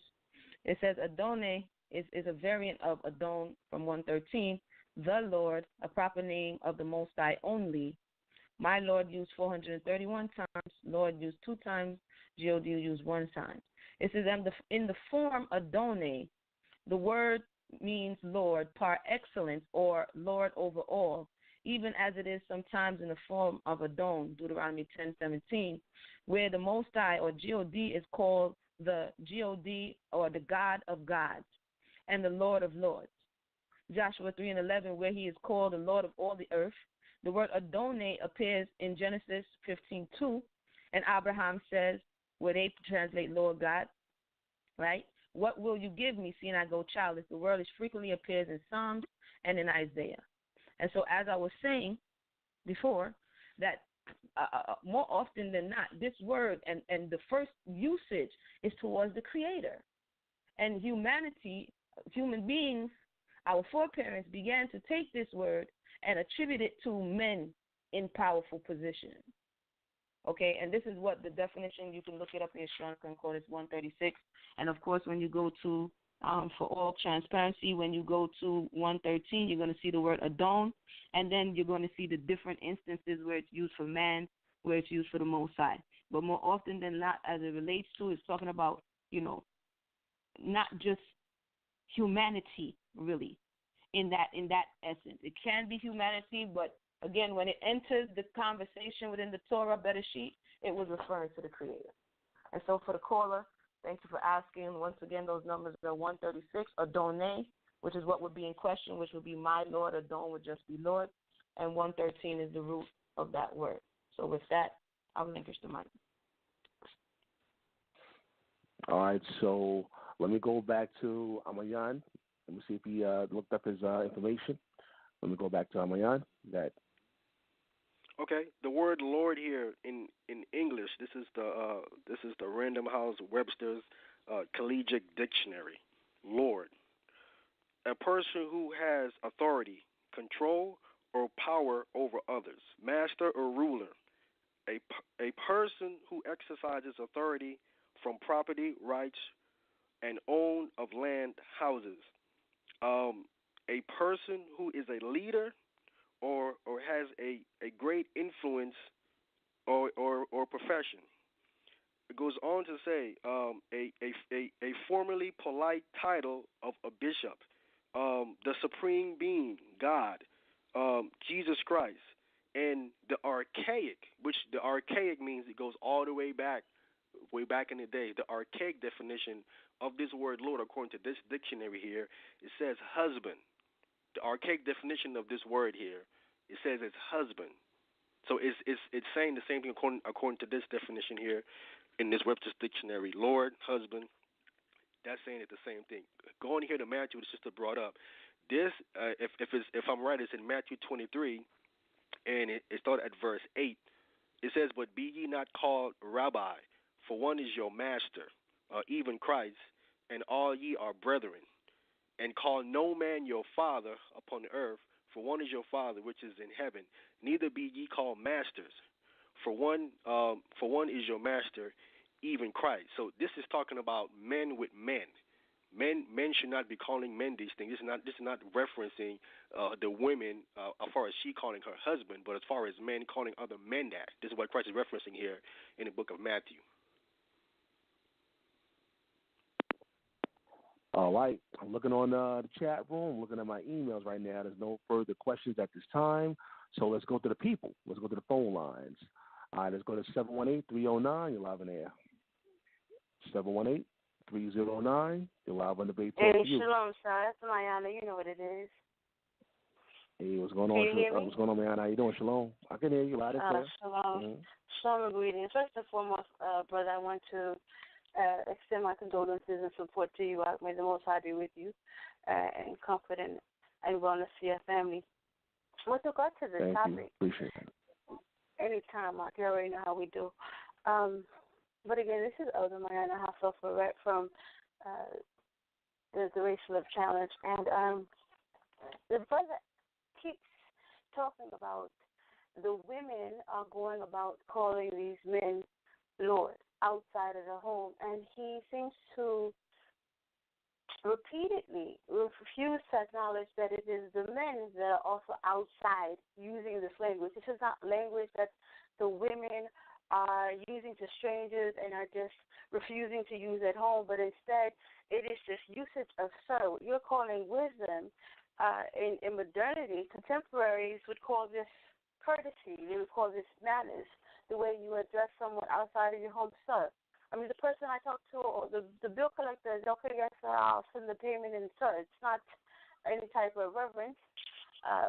So this idea that the women or other men are showing, in fact, my point is that you're not acknowledging the fact that the sister said to you the very first time Adon is used in Torah, it's used between men. It's not used in the home where the woman is acknowledging her husband as Adon. And in Genesis, when Kava is introduced to Adon, he says to her that she is bone of my bone, flesh of my flesh, and for this, and he calls her Isha. Because I am Ish, you are Isha. He didn't say because I am Odon, bow down and worship me and call me Lord. He says, I'm Ish, you're Isha. This is the way he set up the dynamic between them. Because I am man, you are woman. Because I am husband, you are wife. Because we don't have this idea of these different languages, husband and man, Ish.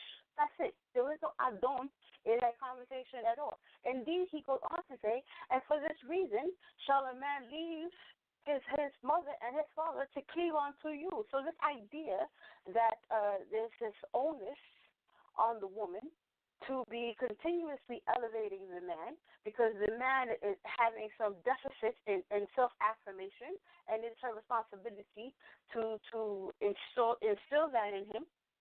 And you also go on to say that there's supposed to be this balance. You say that for her, you can tell her she's pretty, or you have a nice dress on, and that what satisfies the quota of her affirmation, but he needs to be addressed as Lord.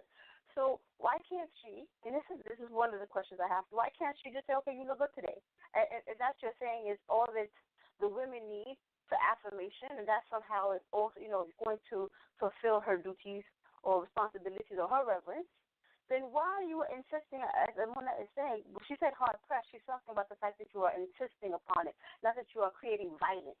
But hard pressed means that you are insisting on this thought that the man has to have this particular title. You are not addressing the fact that Adon was originally or most commonly used to refer to our Creator. You're not addressing the fact that the men are talking to one another as Adon. You are not addressing the fact that this is not a Hebraic thought. You are not addressing the fact that although Peter goes to Sarah, that you do not see Sarah talking it. Going to all of these places to make all of these implications, but where we have actual verbiage, you are denying the verbiage. It's not hard to imagine. You don't have to imagine because you actually have verbiage. You have Emsadai saying.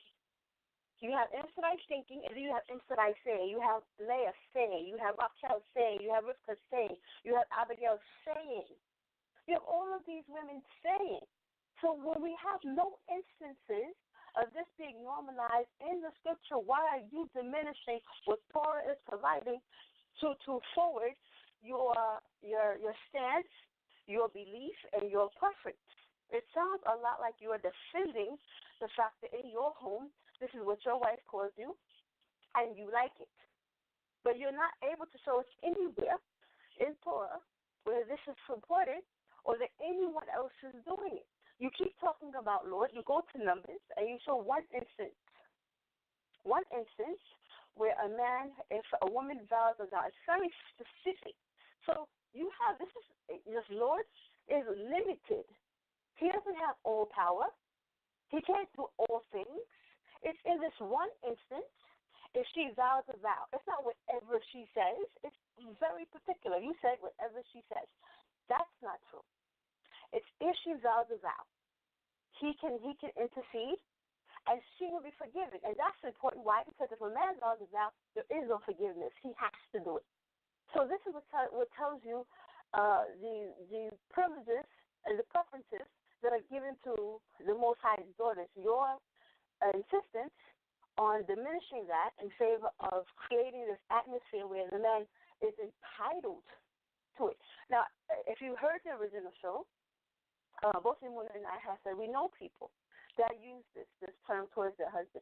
And it should be available as an option to call your husband whatever you want to call your husband. It's Adoni, Adonai, Adawanya, whatever version of that word you want to call him. If you want to call him pumpkin, sunshine, cookie, that's all up to you between what a man and a woman want to call themselves. But when you make this law, when you make this doctrine, when you go, thus saith the Lord, this is where we are going into a very problematic spaces. When you are adding to the text, that is decidedly not a good look to add to the text. It's not there. I have yet to hear you accept that in none of the spaces that you are talking about is that language there.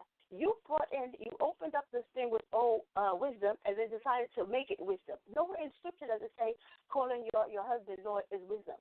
You attached that and then followed it for the whole conversation. And I think that's because you are basing so much on how you feel and what you think, that you are not allowing for the conversation to rest on proof and evidence in the text.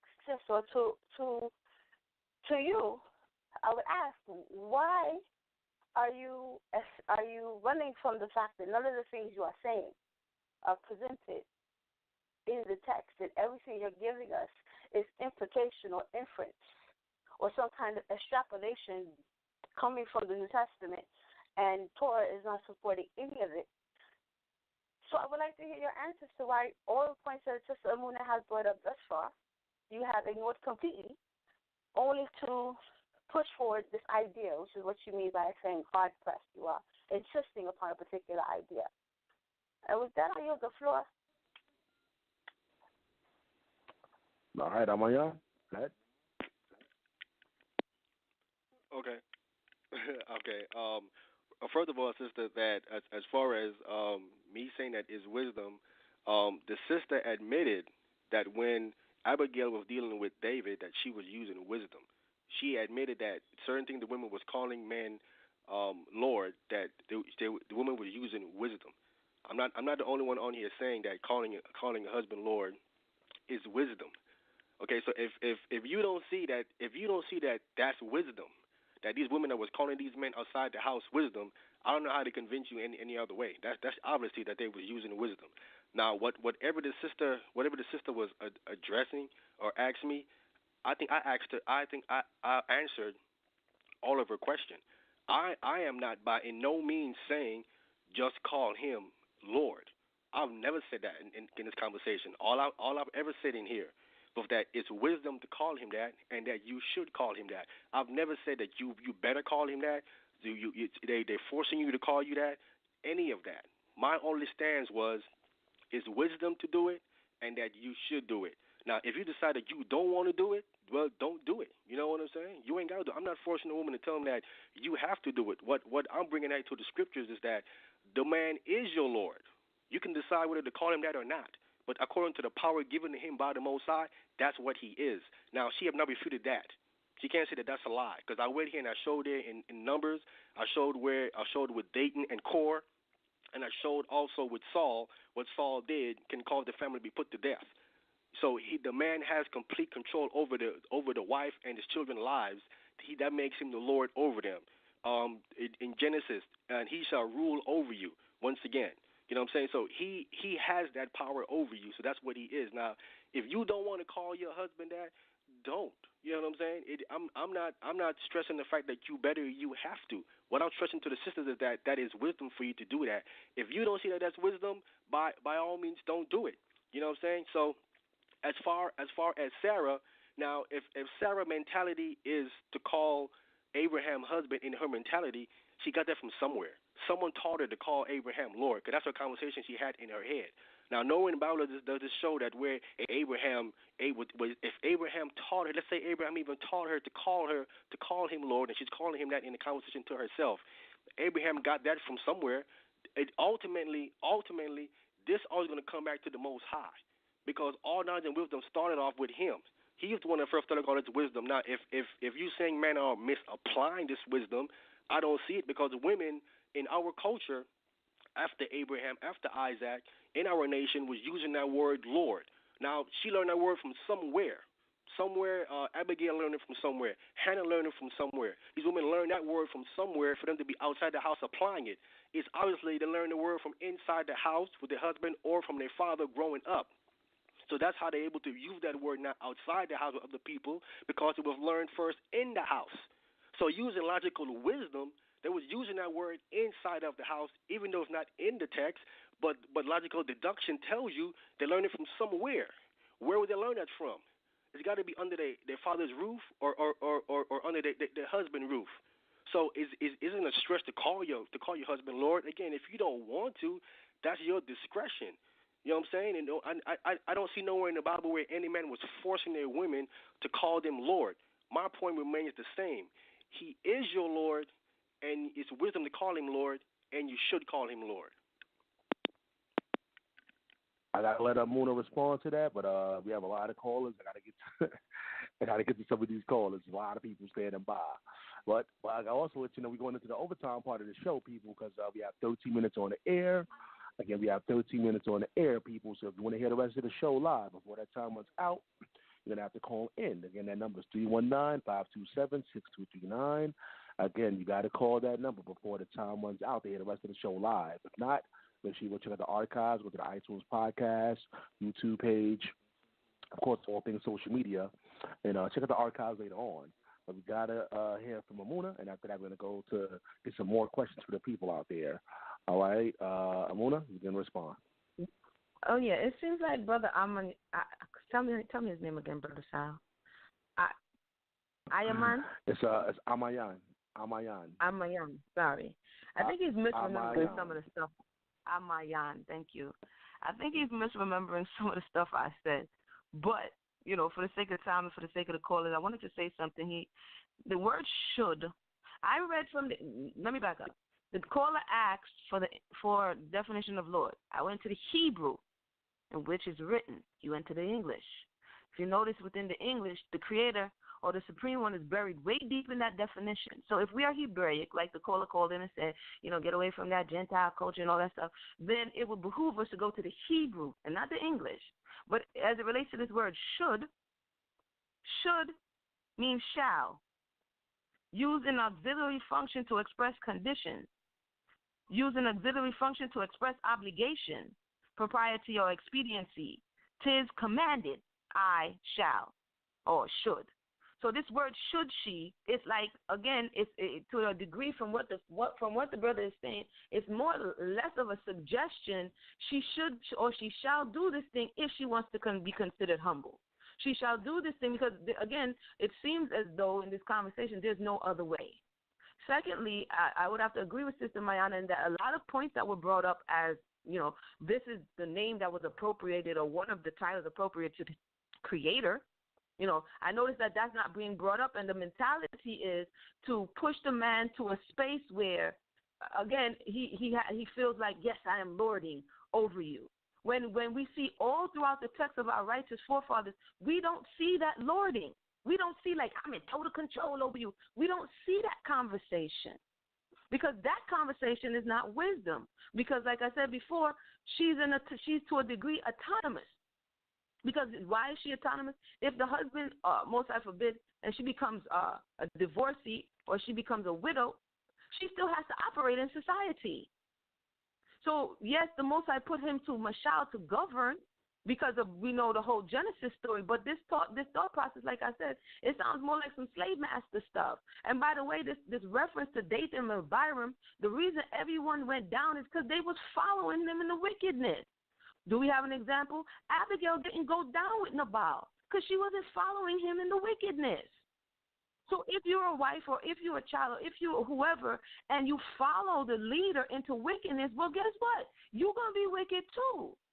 But if you don't follow the leader into wickedness and you say, you know what, I'm not going down that road, how then is the Most High? The Most High is just. So the Creator is going to say, I'm going to punish you for not doing wickedly with the wicked person. So what I think he's leaving out is that they had to some degree be complicit, because it says all of him and his household. That means they had to be connected to him and there with him to go down into the pit. So I wanted to bring those things out, because when we begin to slant the stories to our predetermined thought process, then we're not able to see what it's really saying to us. And we have situations and circumstances where people chose not to follow someone into wickedness, whether it be your father, whether it be your husband, whether it be your children. They have a choice. Blessing and curses before. This is why, one more thing, in Deuteronomy, when it talks about the idolater amongst you, the Torah says, even if it's the wife of your bosom. You understand what I'm saying? It talks about somebody who's close and nigh unto you. If they're doing wickedness, you don't follow them. Even if they're your husband, even if they're your father. Yo, hold this idol for me real quick. I'll be right back. You don't follow them into wickedness. So this total control, to me, once again, and it might be the Lev project, but this sounds like some slave master mentality where there is no conversation, there's no agreement, and I'm Tarzan, you Jane, you're going to do what I say. And we don't really see that with our righteous forefathers in the text at all. So with that, I relinquish the mic.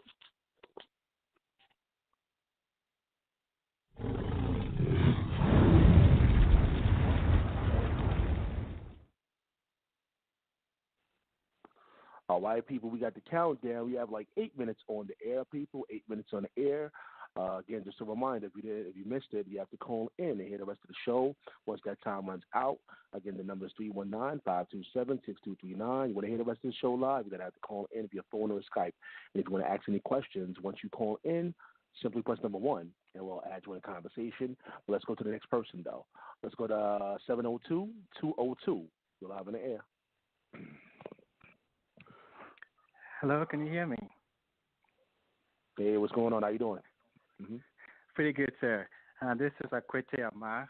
I'm calling from Ghana. A friend of mine three-wayed me to listen into the conversation. I grew up a Hebrew. I appreciate you, man. Yes, sir. Yes, sir. Yeah. I grew up a Hebrew. I think we call it the Hebrew Israelite in the United States. And what I have grown to know is we take the text of the Torah and we put it into a Western mindset or a Western context. You cannot do that. You have to take the text of the Tanakh and put it in the Hebraic perspective. When you do that, all the arguments will disappear. About the word Lord and Sarah calling Abraham Lord, it's very simple. We call God Lord because he's a king. He introduces himself to us as a king. Every king is a Lord. Lord means owner. Adon means father. Like you have the landlord. Call the person the landlord because they own the land or they own the apartment building that you live in. That is not a title. It is a function that is performed. God created two people in the Garden of Eden. It was a man and a woman, not a mother, not a father. Motherhood is a function that is performed. Fatherhood is a function that is performed. So you can have children and you be a parent but still not a father or a mother because you're not performing the function of a father and a mother. The word Adon can also mean father, which means source, sustainer. When my mom calls my dad, because we're Hebrews, Lord, it is not a plus. She's saying that you sustain me. You're responsible for me. It's not a title. It's a big responsibility. So Sarah calling Abraham Lord, she's saying that you are responsible for me. You're supposed to take care of me. You're supposed to provide. It's not a title at all. And I'm saying this from a Hebraic perspective because I've seen it happen in our culture. It's not a title. Women don't have any commandment in the Torah to call concept is you are performing a function. The Bible says honor father and mother. It doesn't say honor the man or the woman. I'll go to the book of Ephesians and then I'll let you discuss this. In Ephesians, It says, children, obey your parents in the Lord. That is Ephesians 6:1. For this is right. In verses 2, it says something very striking. It changes the language. It switches from parents to father and mother. Honor thy father and mother. It never said honor your parents. A parent is somebody who gave birth. A father is somebody who takes care of whatever came out of them. So it's a function that is performed. If you have children and you don't take care of them, they are required not to honor you as father because you're not the source. You just provide a seed, you're not sustaining them. So, again, the Torah doesn't say the man should be called Lord. It's a principle that you have to put in the Jewish culture to understand what is going on. Thank you very much. Thank you. I appreciate your call. Let's go to Wahmayan. Wahmayan, you can respond. Okay, I mean, me personally, I have not sat here and said that there was a commandment in here that the woman is commanded by the Torah to call her husband Lord. I've never said anything like that. Like I said, according to what the brother is saying, because I haven't heard the sister say that the husband is not performing that function as far as taking care of her or being a provider. If that's exactly what he is doing. And according to the brother's understanding of it, that makes him the Lord because he's performing a function. If the husband is performing that function, then why shouldn't you call him the function that he's performing? That's been my angle that I've been bringing forth for the longest, that he is your Lord. That's what he is. Now, if he's performing that function, then I've heard a sister say that, well, the man isn't doing that function. He isn't providing. He's not being a caretaker. He's not doing that. I haven't heard that. All I'm hearing is that women didn't call their husband that, but the brother's calling it the same from a Hebrew perspective, that it goes into a function. Now, if the function is present, then also he should be called that then because he's functioning as that. You know what I'm saying? So I want to go back real quick. I want to read one scripture here. I'm going to go to the sister.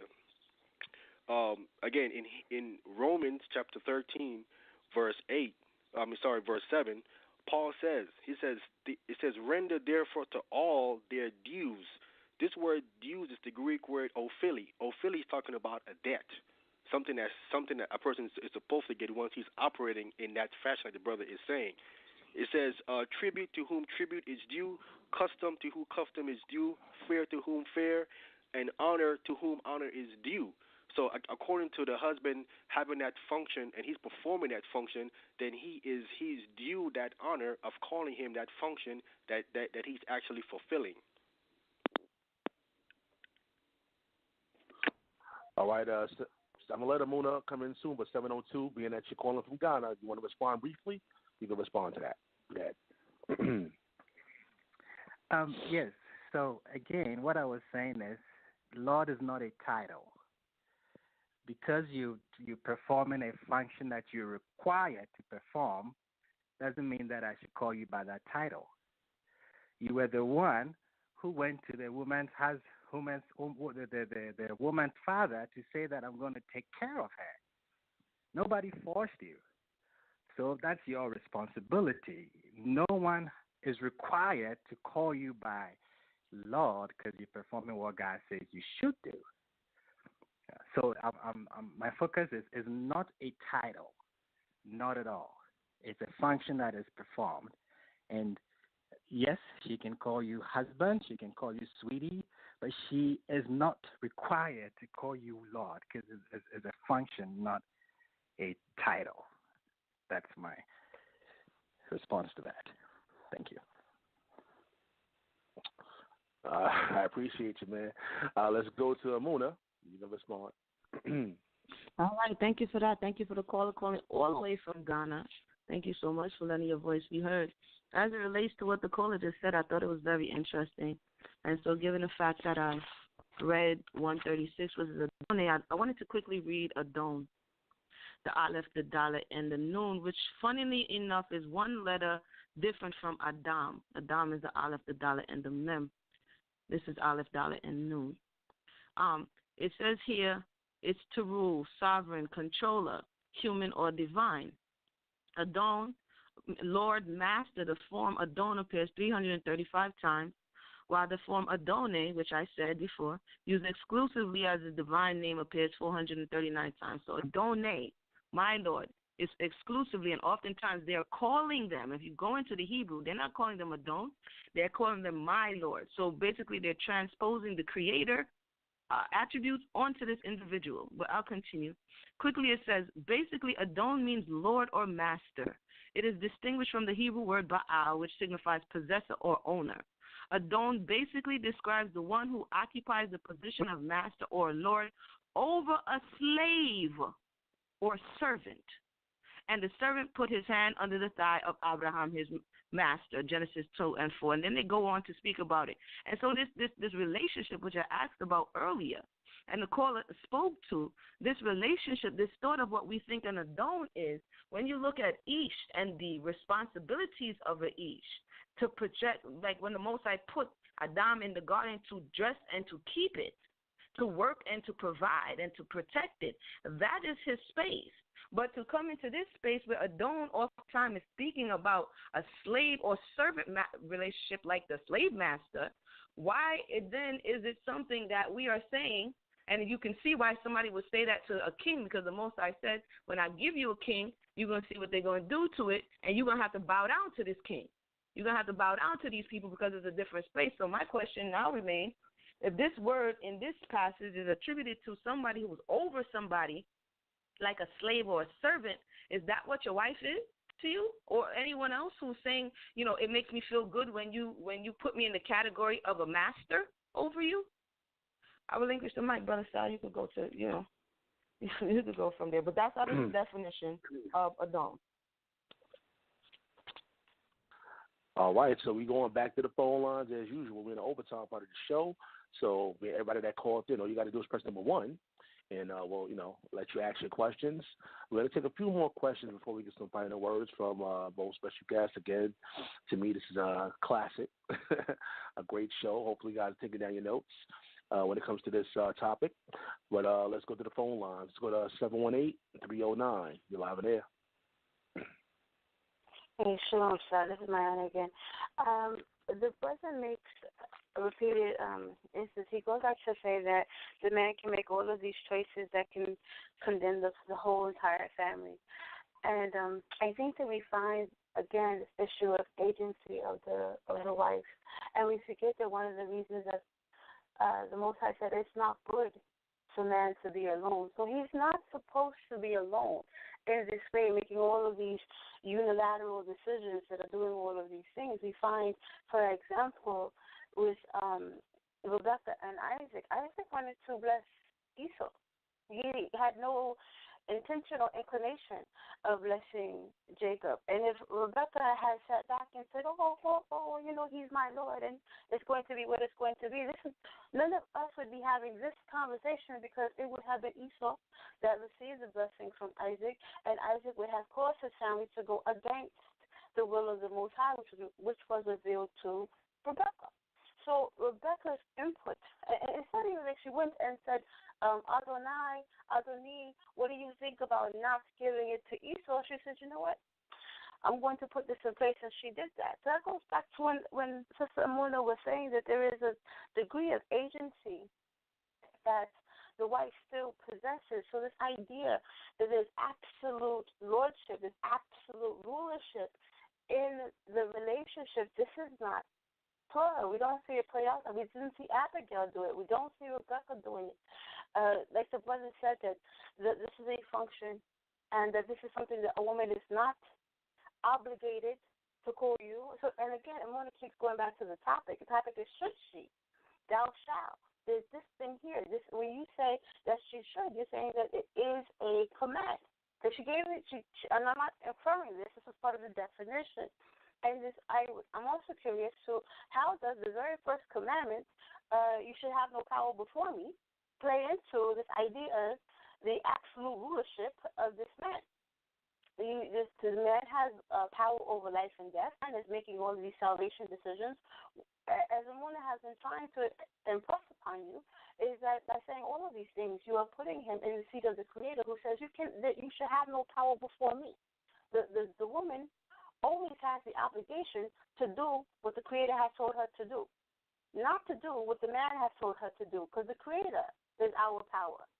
The Creator is the one that we follow. The man is not here making rules. He's keeping rules and maintaining rules. So the woman is supposed to follow the Father, the way Rebecca followed the Father, the way Abigail followed the Father, irrespective of what the husband is doing. So I think that as Emunah said, it would behoove us to really keep this whole conversation in perspective, that the man is limited, and this idea of lordship where it's unlimited, this really doesn't fit in practice or on the pages. I understand the theory. I understand how it feels. I understand what we like, but when we look in the text, it's not there. And I think that we need to pay attention to what's written and not what we would like to have had written. All right, I'm going to let wAhmayan respond to that. But Mona call actually dropped, but she says it's on the phone line. So if you're out there, you got to press number one. Press number one. Other than that, I'll try to look for you. I'll try to, there's a lot of people on the phone line, so I'll try to find you. But let's let wAhmayan respond. Go ahead. Okay. Well, like I said, I brought up a situation that the man do have the absolute power that he can cause his family to be put to death. When I brought up what Saul did. What Saul did later on, they called 7 of his sons to be put to death. So it's clearly that the man has absolute power in the house over the wife and over the children. Now, the sister brought up about God said that the man shouldn't be alone. What she ain't telling you is that, okay, God made the man by himself. At that point, he didn't see fit to make no woman for him. According to the Most High, he was fine at that point when he made him by himself. And when Adam went to go name the animals, and the animals had partners, then the Most High said, you know what? It is right that the man should be alone. But the Most High initially made him by himself, not including a woman. Now, the woman wouldn't be if it wasn't for the man's rib. The woman is just one rib of the man. Let's be clear. There is no equality here when it comes to the power. The man has complete power. The woman is just one rib. Let's be clear. I don't want to have to go into this motion and talk about it because, like I said, I'm only referencing and speaking from a standpoint of wisdom that the woman should call him. Now, the sister said that should. He's talking about a command. I don't know if she understands English. We speak in English. If I said that you should, that's not a command because a command is an order. When you think of military terms and your superior officer tells you to do something and then he comes back and he said that's an order, at that point it's complete that you have to just go ahead and do it and don't talk back. When I said that you should, that's not an order at all. Okay, so I'm not telling that I'm ordering no one to do that because should is not an order. That is an option to say that you can either do it or not do it. I'm just saying that I think that you should do it, but you don't have to. So that's not an order. That's completely wrong what she's saying and reading into it. Anybody that read and write and understand English, when someone said that you should do something, they immediately understand that that's not something that I have to do. Now, she's making it something like I'm trying to say that you have to do something. I have never, on this whole entire call, made it seem like a woman have to do anything. I said it is wisdom for her to go ahead and call him that. Now, the sister brought up again about a function. If we want to go into a function, when it comes to women getting pregnant by a man, she's performing a function. Okay, that's a function. If you want to break it down to something real minute, like a function, if the man wants to go ahead and trivialize her and say, listen, you're just a function. I just go ahead and put my seed inside of you, you get pregnant. That's it. You just performing a function. Ain't nothing really special about it. You know what I'm saying? According to how they're trying to put it into these terms of function. So if you just perform a function of getting pregnant by a man, you know what I'm saying, of helping a man because Eve was made as a helpmeet. She just did to help Adam. It's a helpmeet. And a function of her also was to go ahead and bring forth his seed. If you want to make it something real small like that and trivialize it, because men can do that and say, man, she ain't nothing, she's just a function. I'm not trying to make it like that. It's the brother that called in, it's saying that it's just a function. He's making it something real small and something of really not really an importance by trivializing it and making it just a function. I see it as something more than that. But if you want to go there and say that it's just a function, well, okay, man can get real wicked and say, well, man, I don't really care. She just perform a function for me, and that's it. Like a car takes me there, my cell phone makes phone call there, my shoes, I walk in, so I walk on the ground. It just perform a function for me. It isn't really something that I really care about. You know what I'm saying? If you want to put it into that trivial terms and say it's just a function, I don't see it that way. I think it's more than just a function. But if you want to go there, like I said, man can get wicked and then trivialize you and make you feel left on yourself by just saying, listen, you just perform a function and that's all that you do. Like you want to say the man just perform a function and that's all that it is. You know what I'm saying? The man can flip it on you and say, well, okay, let's go there. You know what I'm saying? You're just a function to me. I really don't care. And then the love goes out the window. The respect goes out the window. The reverence goes out the window. Now everything don't mean nothing anymore because you trivialize it down to just a function, which it is not. So I think I have thoroughly addressed my side of the issue by letting you know I'm just saying that this is wisdom for a woman. Again, you don't have to do it. I'm not telling you that you have to do it, or I'm not saying that the Torah said that you have to do it. All I'm saying is that if women are addressing men outside the house, how is it a stretch for you to call your own husband that you said that you love, that you lay down with, that you lied with and had children with? How is it so far for you to call him that? Well, I don't see it in Torah, so I'm not going to call him that. Okay, sister, don't call him that then. No problem. You know what I'm saying? The problem will continue to go on in your relationship. You know what I'm saying? Because you're bucking up on something that's wisdom. If you call him Lord and he feel good about himself and he start treating you differently, isn't that better for you? Isn't that better for the relationship? That you're making him feel good, that he can go and treat you better and make things better in the household between you and him? That isn't wisdom? If you want to say that how you puffing his ego up, isn't it wisdom to puff his ego up if it's going to make your relationship better with him and make him treat you better or act the way he's supposed to be acting? Isn't that all of that wisdom?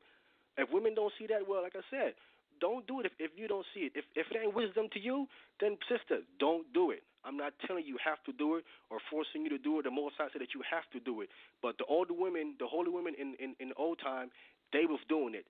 Sarah mentality was doing it. She learned that from somewhere. Abigail learned that from somewhere. Hannah learned it from somewhere. And it has to be in their household under their father or under their husband. You learn that from, that they're calling men outside that name. And I'll leave it at that. All right, actually, I'm still scrolling down. I'm going to find you, Emunah. I'm going to find you. You got a lot of people here. But you know what I just thought about, Wahmayan? You know what would be a good idea? If your wife was right there present, to hear her perspective, on this topic. Being that you said your wife calls you Lord, that'll, be a good, for the audience sake, that'll probably be pretty good. But let me go back to Mayana. Hold on. If she want to respond. I'm still looking for you, Emunah. I'm going to find you, though. Stand by. All right, hold on. Good, Mayana. Thanks, Art. Okay, let's be clear. You said so many errant things. It's hard for me to address them in order. But let's begin here. When the Creator created the feminine and masculine principle, I don't know if you've read Genesis, but Genesis 5:2 says male and female made he them, and he called their name Adam. So there was never a time, not ever, a time where there wasn't the feminine principle. That's one. And I think it's because you don't understand principle one that you're coming up with all of these other ideas that makes you feel like the man is Lord, because you think that in the beginning there was no feminine principle and the man was okay all by his onesie. Now, had you had the proper foundation and understood that from the beginning there was a masculine and feminine principle, what happened was the Most High separated the masculine and feminine principle, because at one point they were ahad, they were one. Where do you know this? Genesis 5:2. So let's start with that. Second, no one is trying to diminish the value of the man, but instead we are saying to you that this is not an entitlement.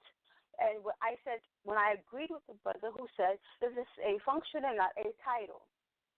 This is something that alludes to a set of expectations, but this is not something that you are to be called. So I think that if you really want to have a conversation with me and tell me what I got wrong, we can schedule without a whole another platform, and I'm deep with having a conversation with you, especially if you want to go over Genesis 2.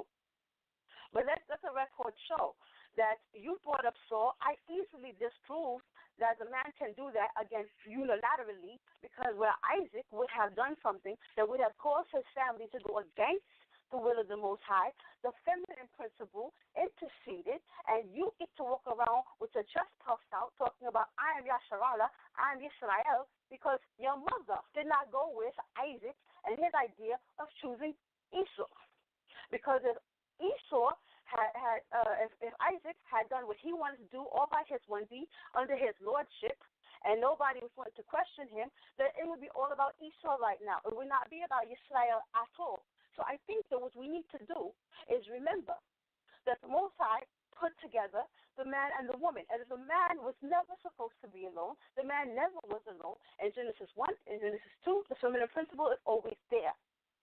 So, as I stated before, and as a sister stated before, we are not saying that it's not an option. We never said that a sister does not have the option to call him Adon, Adawanya, whatever she wants to call him, cookie, pumpkin, sugar cake. She can call her husband what she chooses to call him. Adon is amongst them.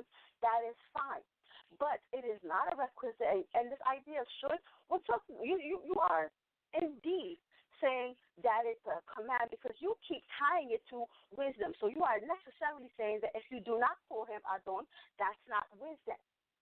If wisdom is calling him Adon, then not calling him Adon is not wisdom. So you are necessarily trying to create an environment where it's a catch-22. The language you're using is distinctly manipulative. It's deliberately manipulative to make women feel like they must do this if they are to be considered humble, if they are to be considered wise, if they are to be considered righteous. You are making this Adon thing the litmus test for true Hebraic understanding or mentality or living, and you are incorrect to do so. And yes, you're absolutely correct that if it comes down to what am I going to do, what you like and what makes you feel good, or what Torah says, correct, Torah is going to win every single time. If I want to go, my children want to eat candy all the time. That makes them happy. So should I feed my children candy for breakfast, lunch, and dinner because they will love me more if I do that? No. Absolutely not. And you just, from the beginning, you said that it isn't about ego. Your last statement was, what if it strokes his ego, and that's going to make your life better, shouldn't you stroke his ego? No. Absolutely not. Absolutely not. I will not feed my children candy because they like it. I'm not going to do anything to stroke anybody's ego. Is it Torah? That's always the question. And it's because you don't understand Torah that you are saying, oh, who cares about Torah? Let's talk about what makes the man feel good. That was what Samson said. Oh, but she pleases me well. What happened to Samson? He wanted what he wanted because it pleased him well. And what happened to him? Okay, so let's not talk about what pleases whoever well. If we want to talk about, is it law, is it in Scripture, is it something that we did? You are ignoring the fact that Sarah saw it, but she never said it. Not once. So if it's enough for her to think it, then let the women think that about you. Why do you want to hear it other than the fact that you, and I appreciate you finally being honest and saying, because it's about the ego. Because if she believes that about you, she has this internal monologue. This is not a dialogue. It was a monologue. But we have all of these dialogues, zero of them. Zero. Not one instance of a verbal dialogue that you hear any of the ancestors saying Adon to their husband. And if you want to go and duplicate what's actually there, how many men are you going to call Adon? Are you going to call Sal Adon? Are you calling all the brothers Adon? Are you going to the guy at the corner store in the bodega Adon? I don't think so. Are you? But will you be calling other men Adon while your wife is calling you Adon? I have that question. Hold on, Mayana. Hold on. You're going in right now. Hold on. Emunah call drop. So what she's going to do, she's going to call you up and I guess put in the three-way so we can try to get in this conversation. That's what I was trying to do. I was trying to, get in this conversation, but it's not working. The call dropped. The other phone call dropped. So she's going to call you, or I don't know, don't hang up the phone, though, because if you hang up, it's going to cut you off. But I got to let Wahmayan respond to that. And then after that, I'm going to take another caller, and then we're going to pretty much wrap it up. We're not going to take too many more calls. We're overtime part of the show, so we're going to pretty much get some final words and everything. Trying to get Emunah back in here. So let's let I'm going to respond to some of the things that were said. You can go ahead. All right, thank you, Sal. Well, first of all, let me be clear. The sister said that I obviously don't understand Torah now. That's going off into some personal attacks. You know what I'm saying? I wasn't trying to get into anything personal because, I mean, I do have my pride as a man as far as my study is concerned. And I know that battler, the sister don't know me. I know the sister don't know me, that people that knows me know what she's saying, she's going to get herself in trouble because this is what I do. I battle with the scripture all day, every day. This is what I was bred on. I was bred on battling. I don't know what she's talking about. She don't want to battle me when it comes to this Bible. She's going to lose. This is what I do all day, every day. You don't understand the Bible, sister. The Most High made Adam. And when he made Adam, Adam had to name all the animals. How long did it take Adam to name every animal in the air, underground, and in the water? There was a time when there was no woman there. I don't know what you're talking about. You are injecting and saying that there was always a feminine principle. The Bible don't say that. Where in the Bible does it say that there was always a feminine principle? Where does it say that at? It doesn't say that there at all. So you're now adding to the word. You know what I'm saying? So now I have addressed, I said this. If Sarah, in her conversation, is calling Abraham Lord, where did she get that from? Who taught her to call Abraham Lord in her monologue, according to you? Someone taught her that. Who taught her to call Abraham Lord? Now, whoever taught her that, did he teach her the right thing or he taught her the wrong thing? According to you, because she thinking in her mind it's okay for a woman or a wife to think of her husband as Lord, but don't never verbalize it. See what I'm saying? So that's going off into now a man would hear that and say, okay, so now she can think of me as that, but don't call me that. Well, you know what? I can think of you as my wife, but I'll never call you that.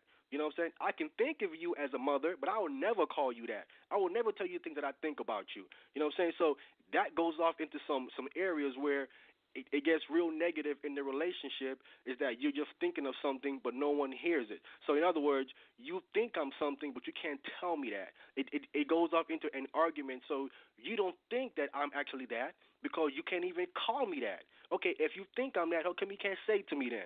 A woman would always say, well, how come you can't say you love me? You think you love me, how come you don't verbalize it to me? Women always want someone to tell them something. If a man says, well, I think you this, but I would never tell you that, it's an offense to a woman. They want to hear it. You know what I'm saying? It's the same thing with the Most High. The Most High said, pray to him. He wants you to hear you. Don't think to pray in your mind. You got to say it. You got to say something to the Most High. Speak to him. You don't want you to just think he's God. You got to say he's God. Don't think he's Lord. You got to say he's Lord, as Christ do as well. You just can't think Christ is just the Lord and don't say he's Lord. That doesn't make any sense at all whatsoever. And I've repeatedly over and over again made it clear, by no means I'm going to say it again.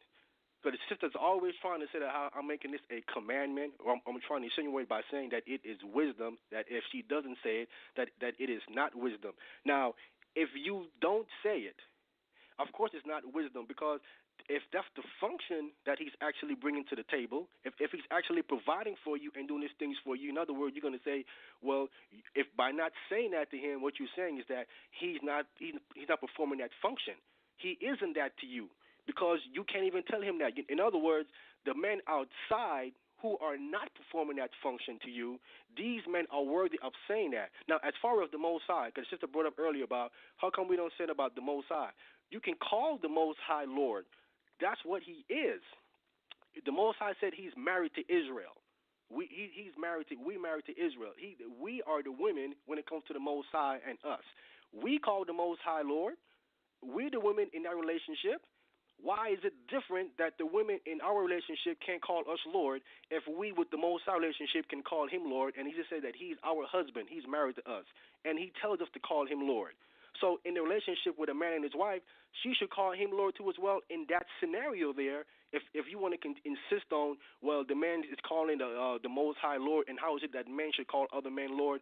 Christ, earlier we read in Matthew 23, where Christ said, don't call no man that, because only one is your master. Don't call no man father, because you only have one father in heaven. So that's already addressed where a man shouldn't be calling another man that.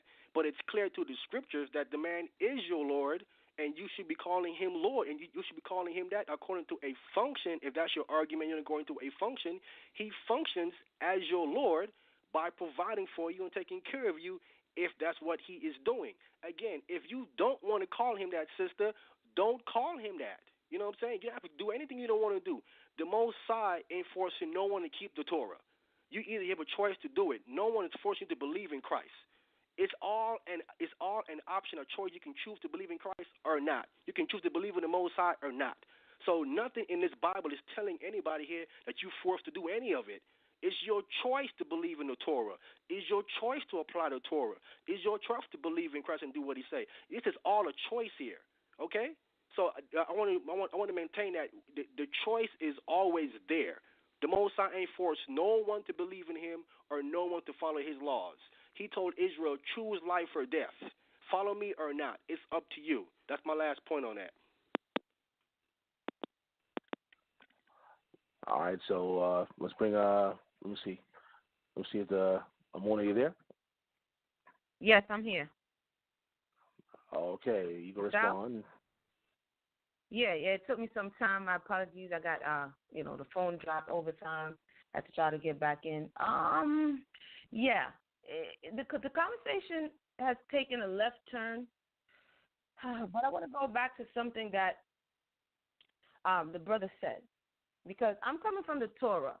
We might get a little excited here and there, but the emotion that the brother is bringing, I find is very interesting. And before I actually got cut off, he said something, and I'm not sure how much the audience heard what he said.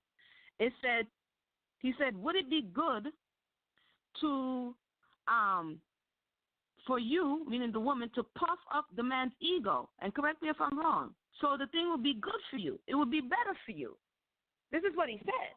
So before, when I made mention to this, sounds a bit like, the individual is too vested in this, and it sounds a bit egotistical in the thought process that, again, as I read in the Hebraic term of the word adon, it has to do with servant. It doesn't have to do with wife. It has to do with slave or servant. And so when we're talking about unto the Creator, we're the servants of the Most High. When we talk about Abraham's master, saying his servant is a master, or calling his master, adon, because he is his servant, I'm kind of confused with the guest, because in his estimation, husband is not enough. Like, his duties as a husband, which have not been laid out in this conversation, seems to pale in comparison to his lording over her, when within his duties as a husband is the provision, is the protection.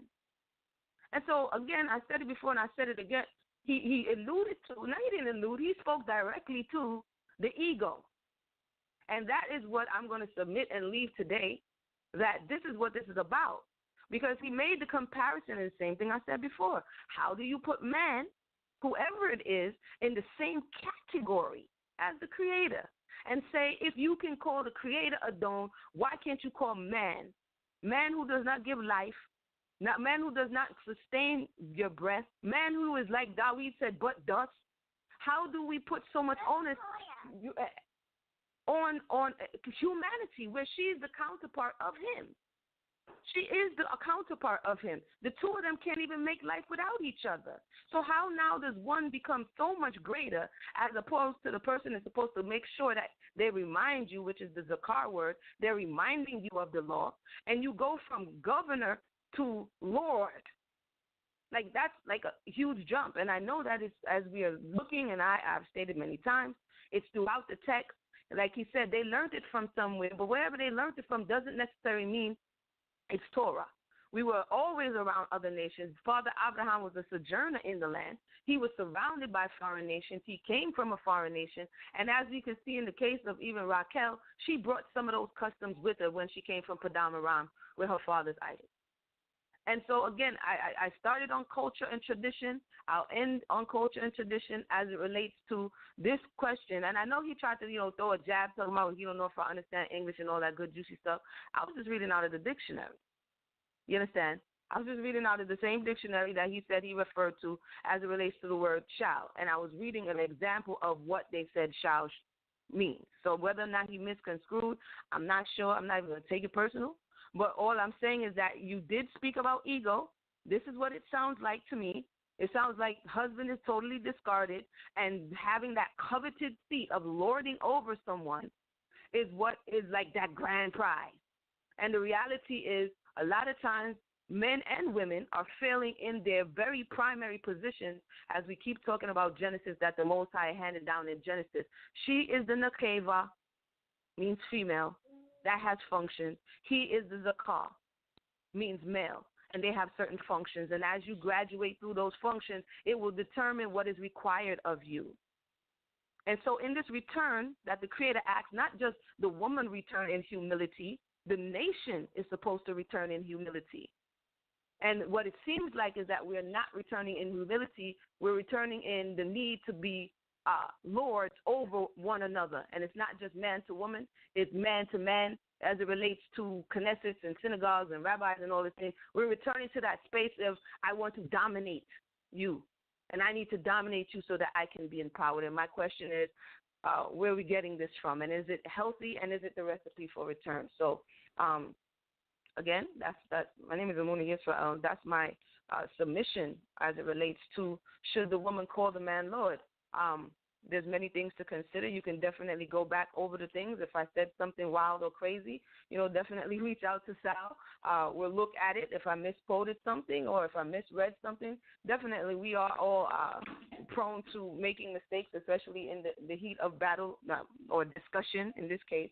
And so definitely feel free in that respect. So with that said, Brother Sal. All right, and of course, I'm going to leave all the contact information for both special guests in the description box, so you can reach out to them via email, via Facebook.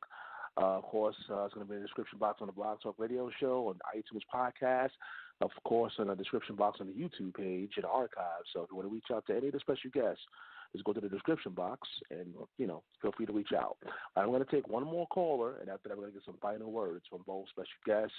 Again, I appreciate the dialogue. And it's definitely edifying. And let's go to 443-815. Yes, thanks, Sal Showtime. This is Brother Mercy. And I just wanted to say, first of all, the word should, like the brother says, has more than one definition. If you look up the word should in the dictionary, the first definition, as the lady has pointed out, is an obligation, and it does point to shall. However, if you keep reading down, in the English language, words have more than one definition. And another, it means a suggestion or to give advice. So could mean I'm giving you advice, like the brother's been saying all night. Should is never a command most times when it's used in our daily society. When someone says, like the brother also talked about in our society today, when someone says you should do something, 9 times out of 10, it's not a command and it's not lawful. So I don't know where we're getting this stuff about should means a command, because that's definitely not the use in today's society. Also, I want to point out Abigail, because it seems like the ladies have no problem with what Abigail has done in this story. If we go back and read about what Abigail did in 1 Samuel 25, she calls a man outside of her house Lord. Hold on, I'm going to show you something. Now, this man she calls Lord was David, and this man is not her husband. Now, I know y'all see nothing wrong with that, okay? Then, look what she says about her husband. She fell at his feet and said, "Pardon your servant, my Lord, and let me speak to you. Hear what your servant has to say. Please pay no attention, my Lord, to that wicked man Nabal." She calls her husband wicked and calls him a fool to another man. Now, I know y'all see nothing wrong with that. But, see, this is what I'm saying. She's not calling her husband Lord, okay, like my brother's saying. She's not calling, but she's calling another man Lord, and she's bad-mouthing her husband. And I know we see nothing wrong with that, because that's what's going on in our society today. We got a lot of women today that are bad-mouthing their husbands or bad-mouthing men, period, And I'm not saying men are innocent. I'm just showing you how she bad-mouthed her husband. And then that man that she called Lord, which was David, became her husband. See, okay? So she did call her husband Lord because she called him Lord before she became his husband. And then later on, he became her husband. And so to me, that's disrespectful. But, And then to me it is, and the reason why I say it is because her son didn't become the next king of Israel. It was from Bathsheba, which was Solomon, and Solomon's name means wisdom, by the way. But brother been talking about wisdom all night. So anyway, her son did not become the next king of Israel. Abigail's son did not become the next king of Israel. I just wanted to point that out. But I just wanted to say that I don't feel Abigail is a good example of how wives should treat their husbands. I really don't, because if you look at the story, he dies after that, and then she marries David, the one who she called Lord, the man outside her house. And then she bows down to him. So she's definitely feeding into David's ego, whether you want to admit it or not. And okay, so that's all I want to say about that. And then should also means it's an expected end. It's something that's giving advice. It's not a command. I wanted to get on that because you don't have to study Hebrew to understand the New Testament, because the New Testament original language was Greek. So I don't know why people want to jump to Hebrew to understand the New Testament. You don't have to. All you got to do is study Greek and English. And if you study English language, you understand that should does not mean a command. You don't have to go to the Hebrew to understand that. But that's all I want to say, and I'm done. All right, we definitely going to let the special guest respond to that. But I just want to say, forgot to mention, shout out to the Express Truth Radio Show, our partner company in the UK, Express Truth Radio. We appreciate you guys. For those who don't know or are not aware of Express Truth Show, just go to the YouTube and type in the search box, the Express Truth Show. Express Truth Show, and you'll hear, some of the content. Again, they talk about a lot of urban issues, things going on within our community, things going on across the globe. So make sure you go check that out. We'll be doing some work with them in the near future in the UK. So we appreciate Express Truth Radio Show. Shout out to Mark, Stephen Brown, and Noble. We appreciate you guys. And so let's let the special guest respond. Let's go to wAhmayan. Go ahead. Okay, like I said, man, the brother is actually, what I'm saying, what he's saying, what I've been saying all night. You know what I'm saying, is that I'm not trying to go to war with the sisters. You know what I'm saying? The reason why I turned to her is because she made it personal and said that I don't know Torah. I've never said to the sister that you don't know this or you don't know that. She made it personal and tried to attack my knowledge of the Bible and said, I don't know the Bible, what she's trying to say. You know what I'm saying? And of course, inside of me, I have a battler inside of me that I always try to suppress. And she doesn't want me to bring that battle, do it out, because I can go into the Apocrypha where the Apocrypha trashes women and read all stuff about women up in there. And I'm going to read this right here because the sister, she seems to have a wrong perception of the perception that the Most High have of women. I'm going to read it out of this Bible for you to get you back in perspective, to let you understand where you are, because you by no means are you equal to the man. Far be from you think that you're anywhere equal to the man. I'm going to read it out the New Testament for you, okay, right here. Let me read it the New Testament for you so you can understand. I just lost it just now. In 1 Timothy, where it talks about the women, and here's what it says. This is 1 Timothy chapter 2, and I'm going to read verse 11 down. It says, let the woman learn in silence with all subjection. So I'm not understanding what you're not on the level as a man. With all subjection, not with some subjection, not with most subjection, with all subjection. It says, but I suffer not a woman to teach. I can attack you and say, sister, you shouldn't be saying nothing about the Bible because you can't even teach. But I ain't trying to go there with you. You know what I'm saying? It says, nor usurp authority over the man. You cannot even usurp authority over the man. That means you're under the man. He has authority over you. You cannot try to grab authority over the man according to this Bible. That means he has authority over you. It says, but to be in silence, to be quiet. I ain't trying to go here with you. I'm telling you. The battler in me is like, man, go here to her and show her what's up. Just, you know what I'm saying? I can come here and say, sister, be silent. According to the Bible, it said to be quiet. But I ain't trying to go there with you. We're trying to have a dialogue here, but you making it something more than what it is. I'm simply trying to give you some wisdom. If you don't want it, just say, hey, brother, I don't want that. I ain't going to apply that. I respect that. But to say I don't know Torah, I don't know what I'm talking about, and I'm not trying to help you, that's something different. You know what I'm saying? And I don't know what the word should means. Come on now. Verse 13, it says, for Adam was first formed, then Eve. Then Eve says, and the woman being deceived was in the transgression. The last verse, it says, notwithstanding, she shall be saved in childbearing. Understand, this Bible is saying that you're going to be saved to perform a function. Childbearing. It ain't nothing more than that. That's all it is. You're going to be saved to bring back children. And it says, the last part says, if, it's a clause here, if they continue in faith and charity and holiness with all sobriety. So there is a clause for you to be saved, and the clause, if you continue in these things here, which is humility things here, in faith and different things, he's going to save you for what function? To bring back children.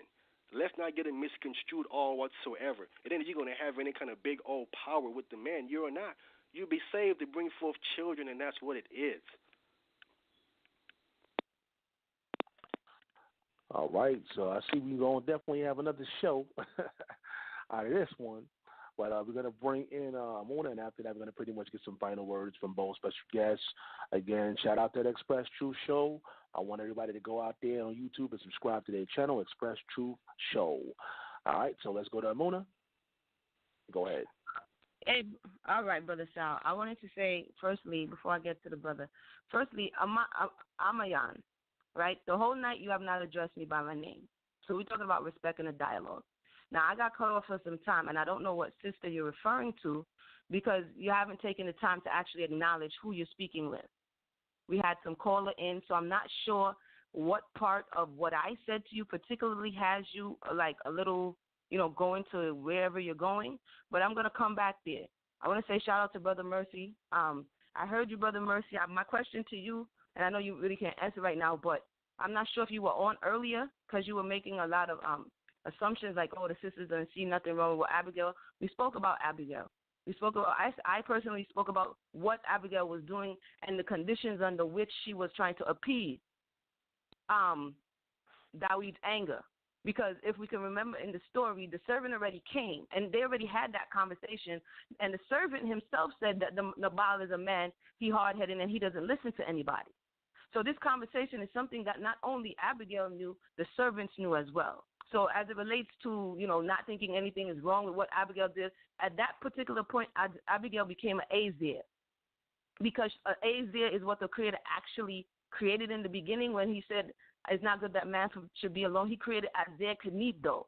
And part of that word, which also is more than just help. It is a deliverer. You can look it up. But I just wanted to say that towards Brother I want to say that towards Brother Mercy. Towards the brother who just turned up like 50 million degrees. Again, my name is Emunah. You've been talking to me for like almost 3 hours. Okay? Now, there are many things we looked up during the show. Should is not the only one. When asked about Lord, I asked you the same thing. The caller or Sal wrote an email. Somebody read an email, and they wanted to know the definition as well. So we've been looking up definitions all night. And a lot of times people get lost in translations due to what they're defining a word as.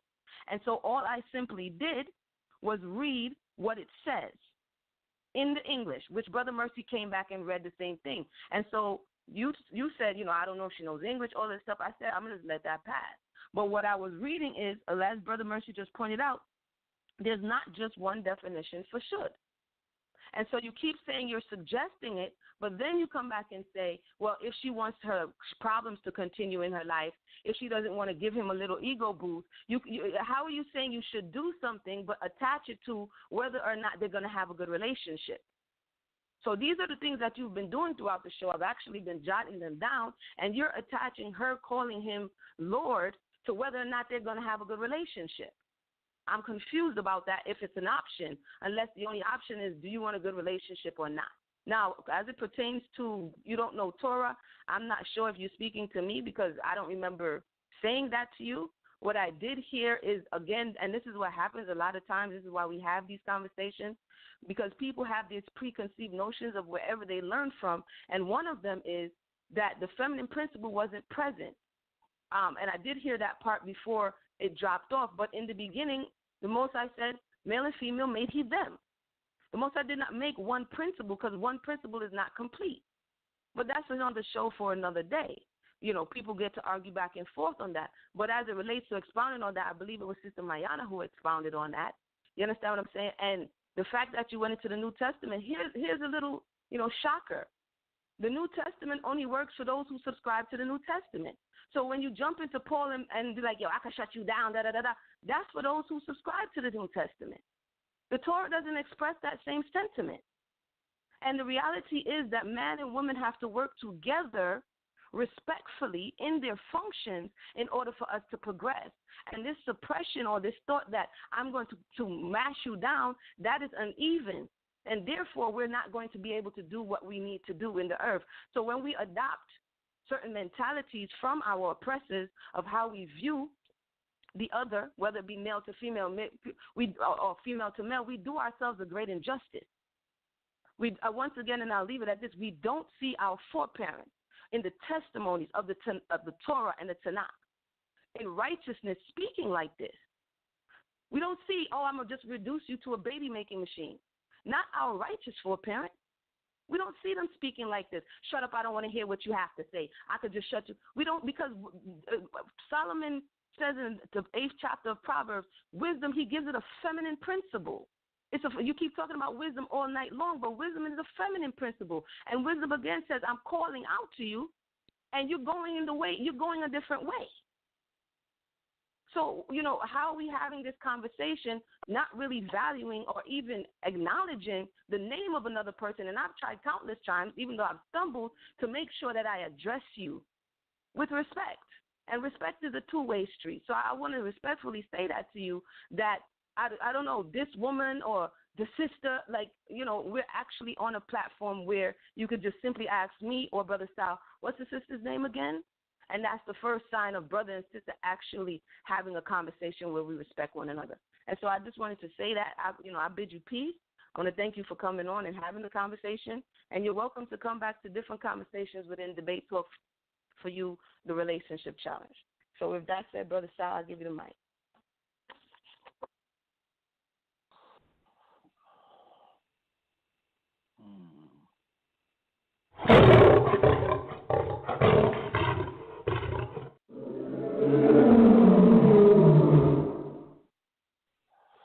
All right, family, we're kind of running out of time. It's only the last few minutes of the show. What I'm going to do is I'm going to give each person 4 minutes, because that's what we have left, 4 minutes each, and for some quick last words. So let's go to wAhmayan. Last words. Go ahead.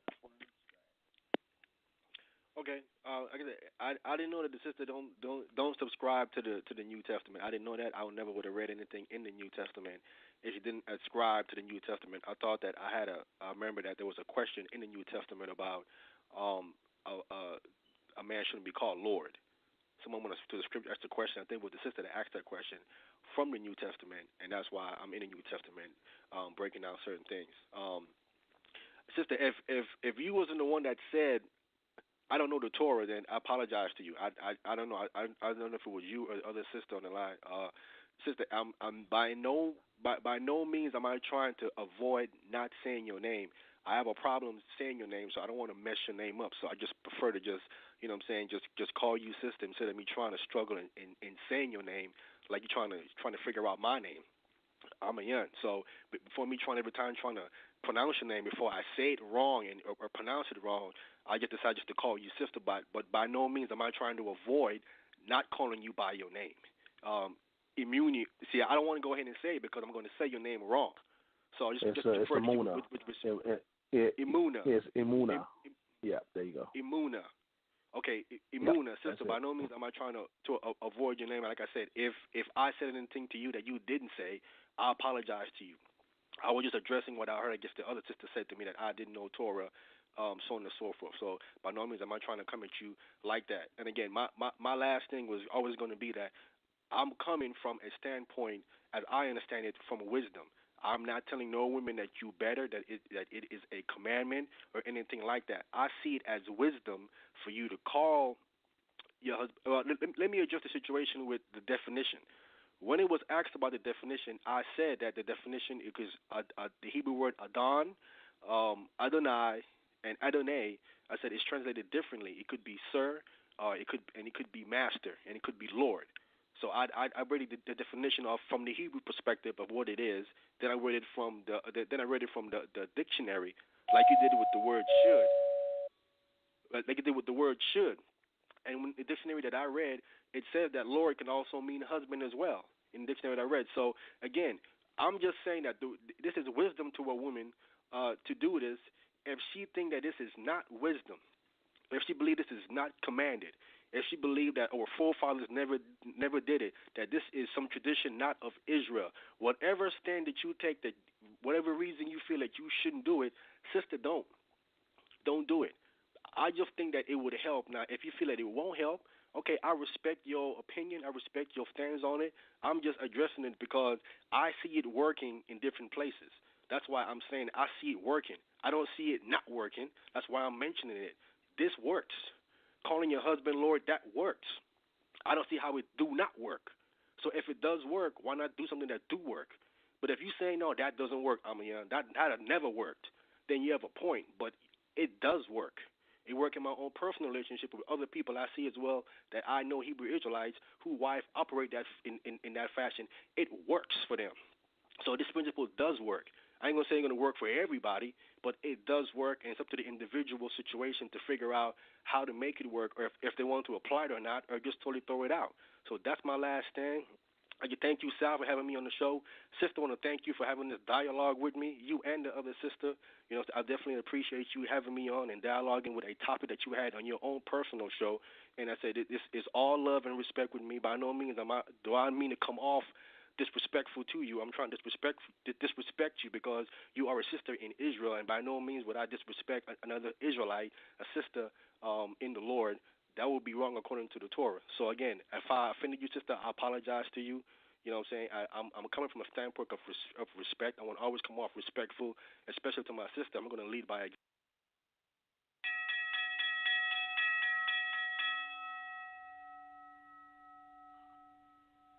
All right, man. I apologize. The time is running out. We got to go to Emunah. Emunah, go ahead. All right. I accept your extension of apology as it relate. Like I said, struggling with somebody's name is one thing, but just making the effort. So thank you, Brother wAhmayan, for coming on the show, having the discussion. Like we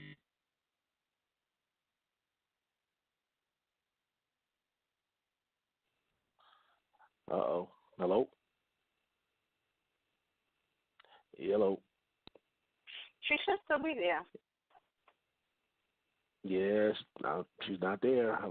Emunah, are you there? Oh, I can hear you, Mariana, but I don't hear She's Emunah. still merged on the call. I don't know what happened. You want to finish up on her behalf? You can do that. Go ahead. Well, I didn't hear the brother's closing statement, but I would say this, that for my part and on my behalf, that the part of the conversation that became a bit passionate, and yes, I did say that I did respond, and when I took the higher road and chose not to respond to the ad hominem attacks that the brother was shooting off. I, however, have a different reaction to that kind of thing, so I responded. But for my behalf, I'll go ahead and apologize for feeding into that spirit. In terms of the conversation, I am grateful that we had to have this conversation again. I think that we were able to look into the reasons why and why not these conversations, this idea of being called Adon and calling the man Adon play out in the relationship, whether or not it's something that should be done. And I think that it was interesting that we went to this word should, and there was all this controversy about the word should, when even when Brother Mercy read the definition, it very plainly says the very first definition was that there's an obligation, there's an expectation that it's something that one must do, and that the etymology of the word shows that it is. I have Sister Emunah. I will see if I can. Well, she has 7 minutes to make a closing statement. Let me see if I can get it back for you. Hold on. Yeah, there's only 2 minutes left, actually. Yeah, but if you got that. Yeah, we're trying to wait for Emunah, technical difficulties to get in, but we only have a few minutes left in the show. So yeah, I'm going to run real quick. That was her. Let me try to get her on right quick. Okay. Okay, she has to hang up, though. Oh, she's on all my lines. Actually, it's not going to let me merge her again. Yeah, I'm not going to be able to merge her again. So are we going to try problem. to schedule another appointment? Okay, I'll let you close. Yeah. We're going to definitely try to schedule another one and make it happen. Like I said, due to my uncle's situation, I think this week is pretty good, but next week when I do this, do it, day-by-day basis, I'll let you guys know what's going on. And once again, I appreciate all the prayers that's going out right now to my uncle. Again, he had a stroke and he had, internal bleeding. So send your prayers out, and I appreciate you guys. We're going to see you guys tomorrow. Take care, and God bless. 2017, Sick Truth, the big talk for you. What up? Shout out Albo King, Big Boo, me. Shout out everybody. Check it. Hey yo, debate talk 4. You so you can absorb information free of charge so you can afford. Get poppin', live off the greatest doctrine. Sip the juice, know the ledge like the great Rakim. On a mission, not a small time thing. Defense biblical, offense got the haters watching. Hands are skill, footwork is ill. Get in the den, see if you can stand for real. If you rep Kim and Cool, yo, I rep Israel. If you Torah based only or new as well, welcome to listen. Style always fair decision. Two sides come together to compare what's written. Seeking the facts, seeking the max, teaching the acts, leaking the tracks. Call while you eating your snacks. Music in my bones, DNA, C-double-E and K. Little something for the showtime, you can play. One love, one love.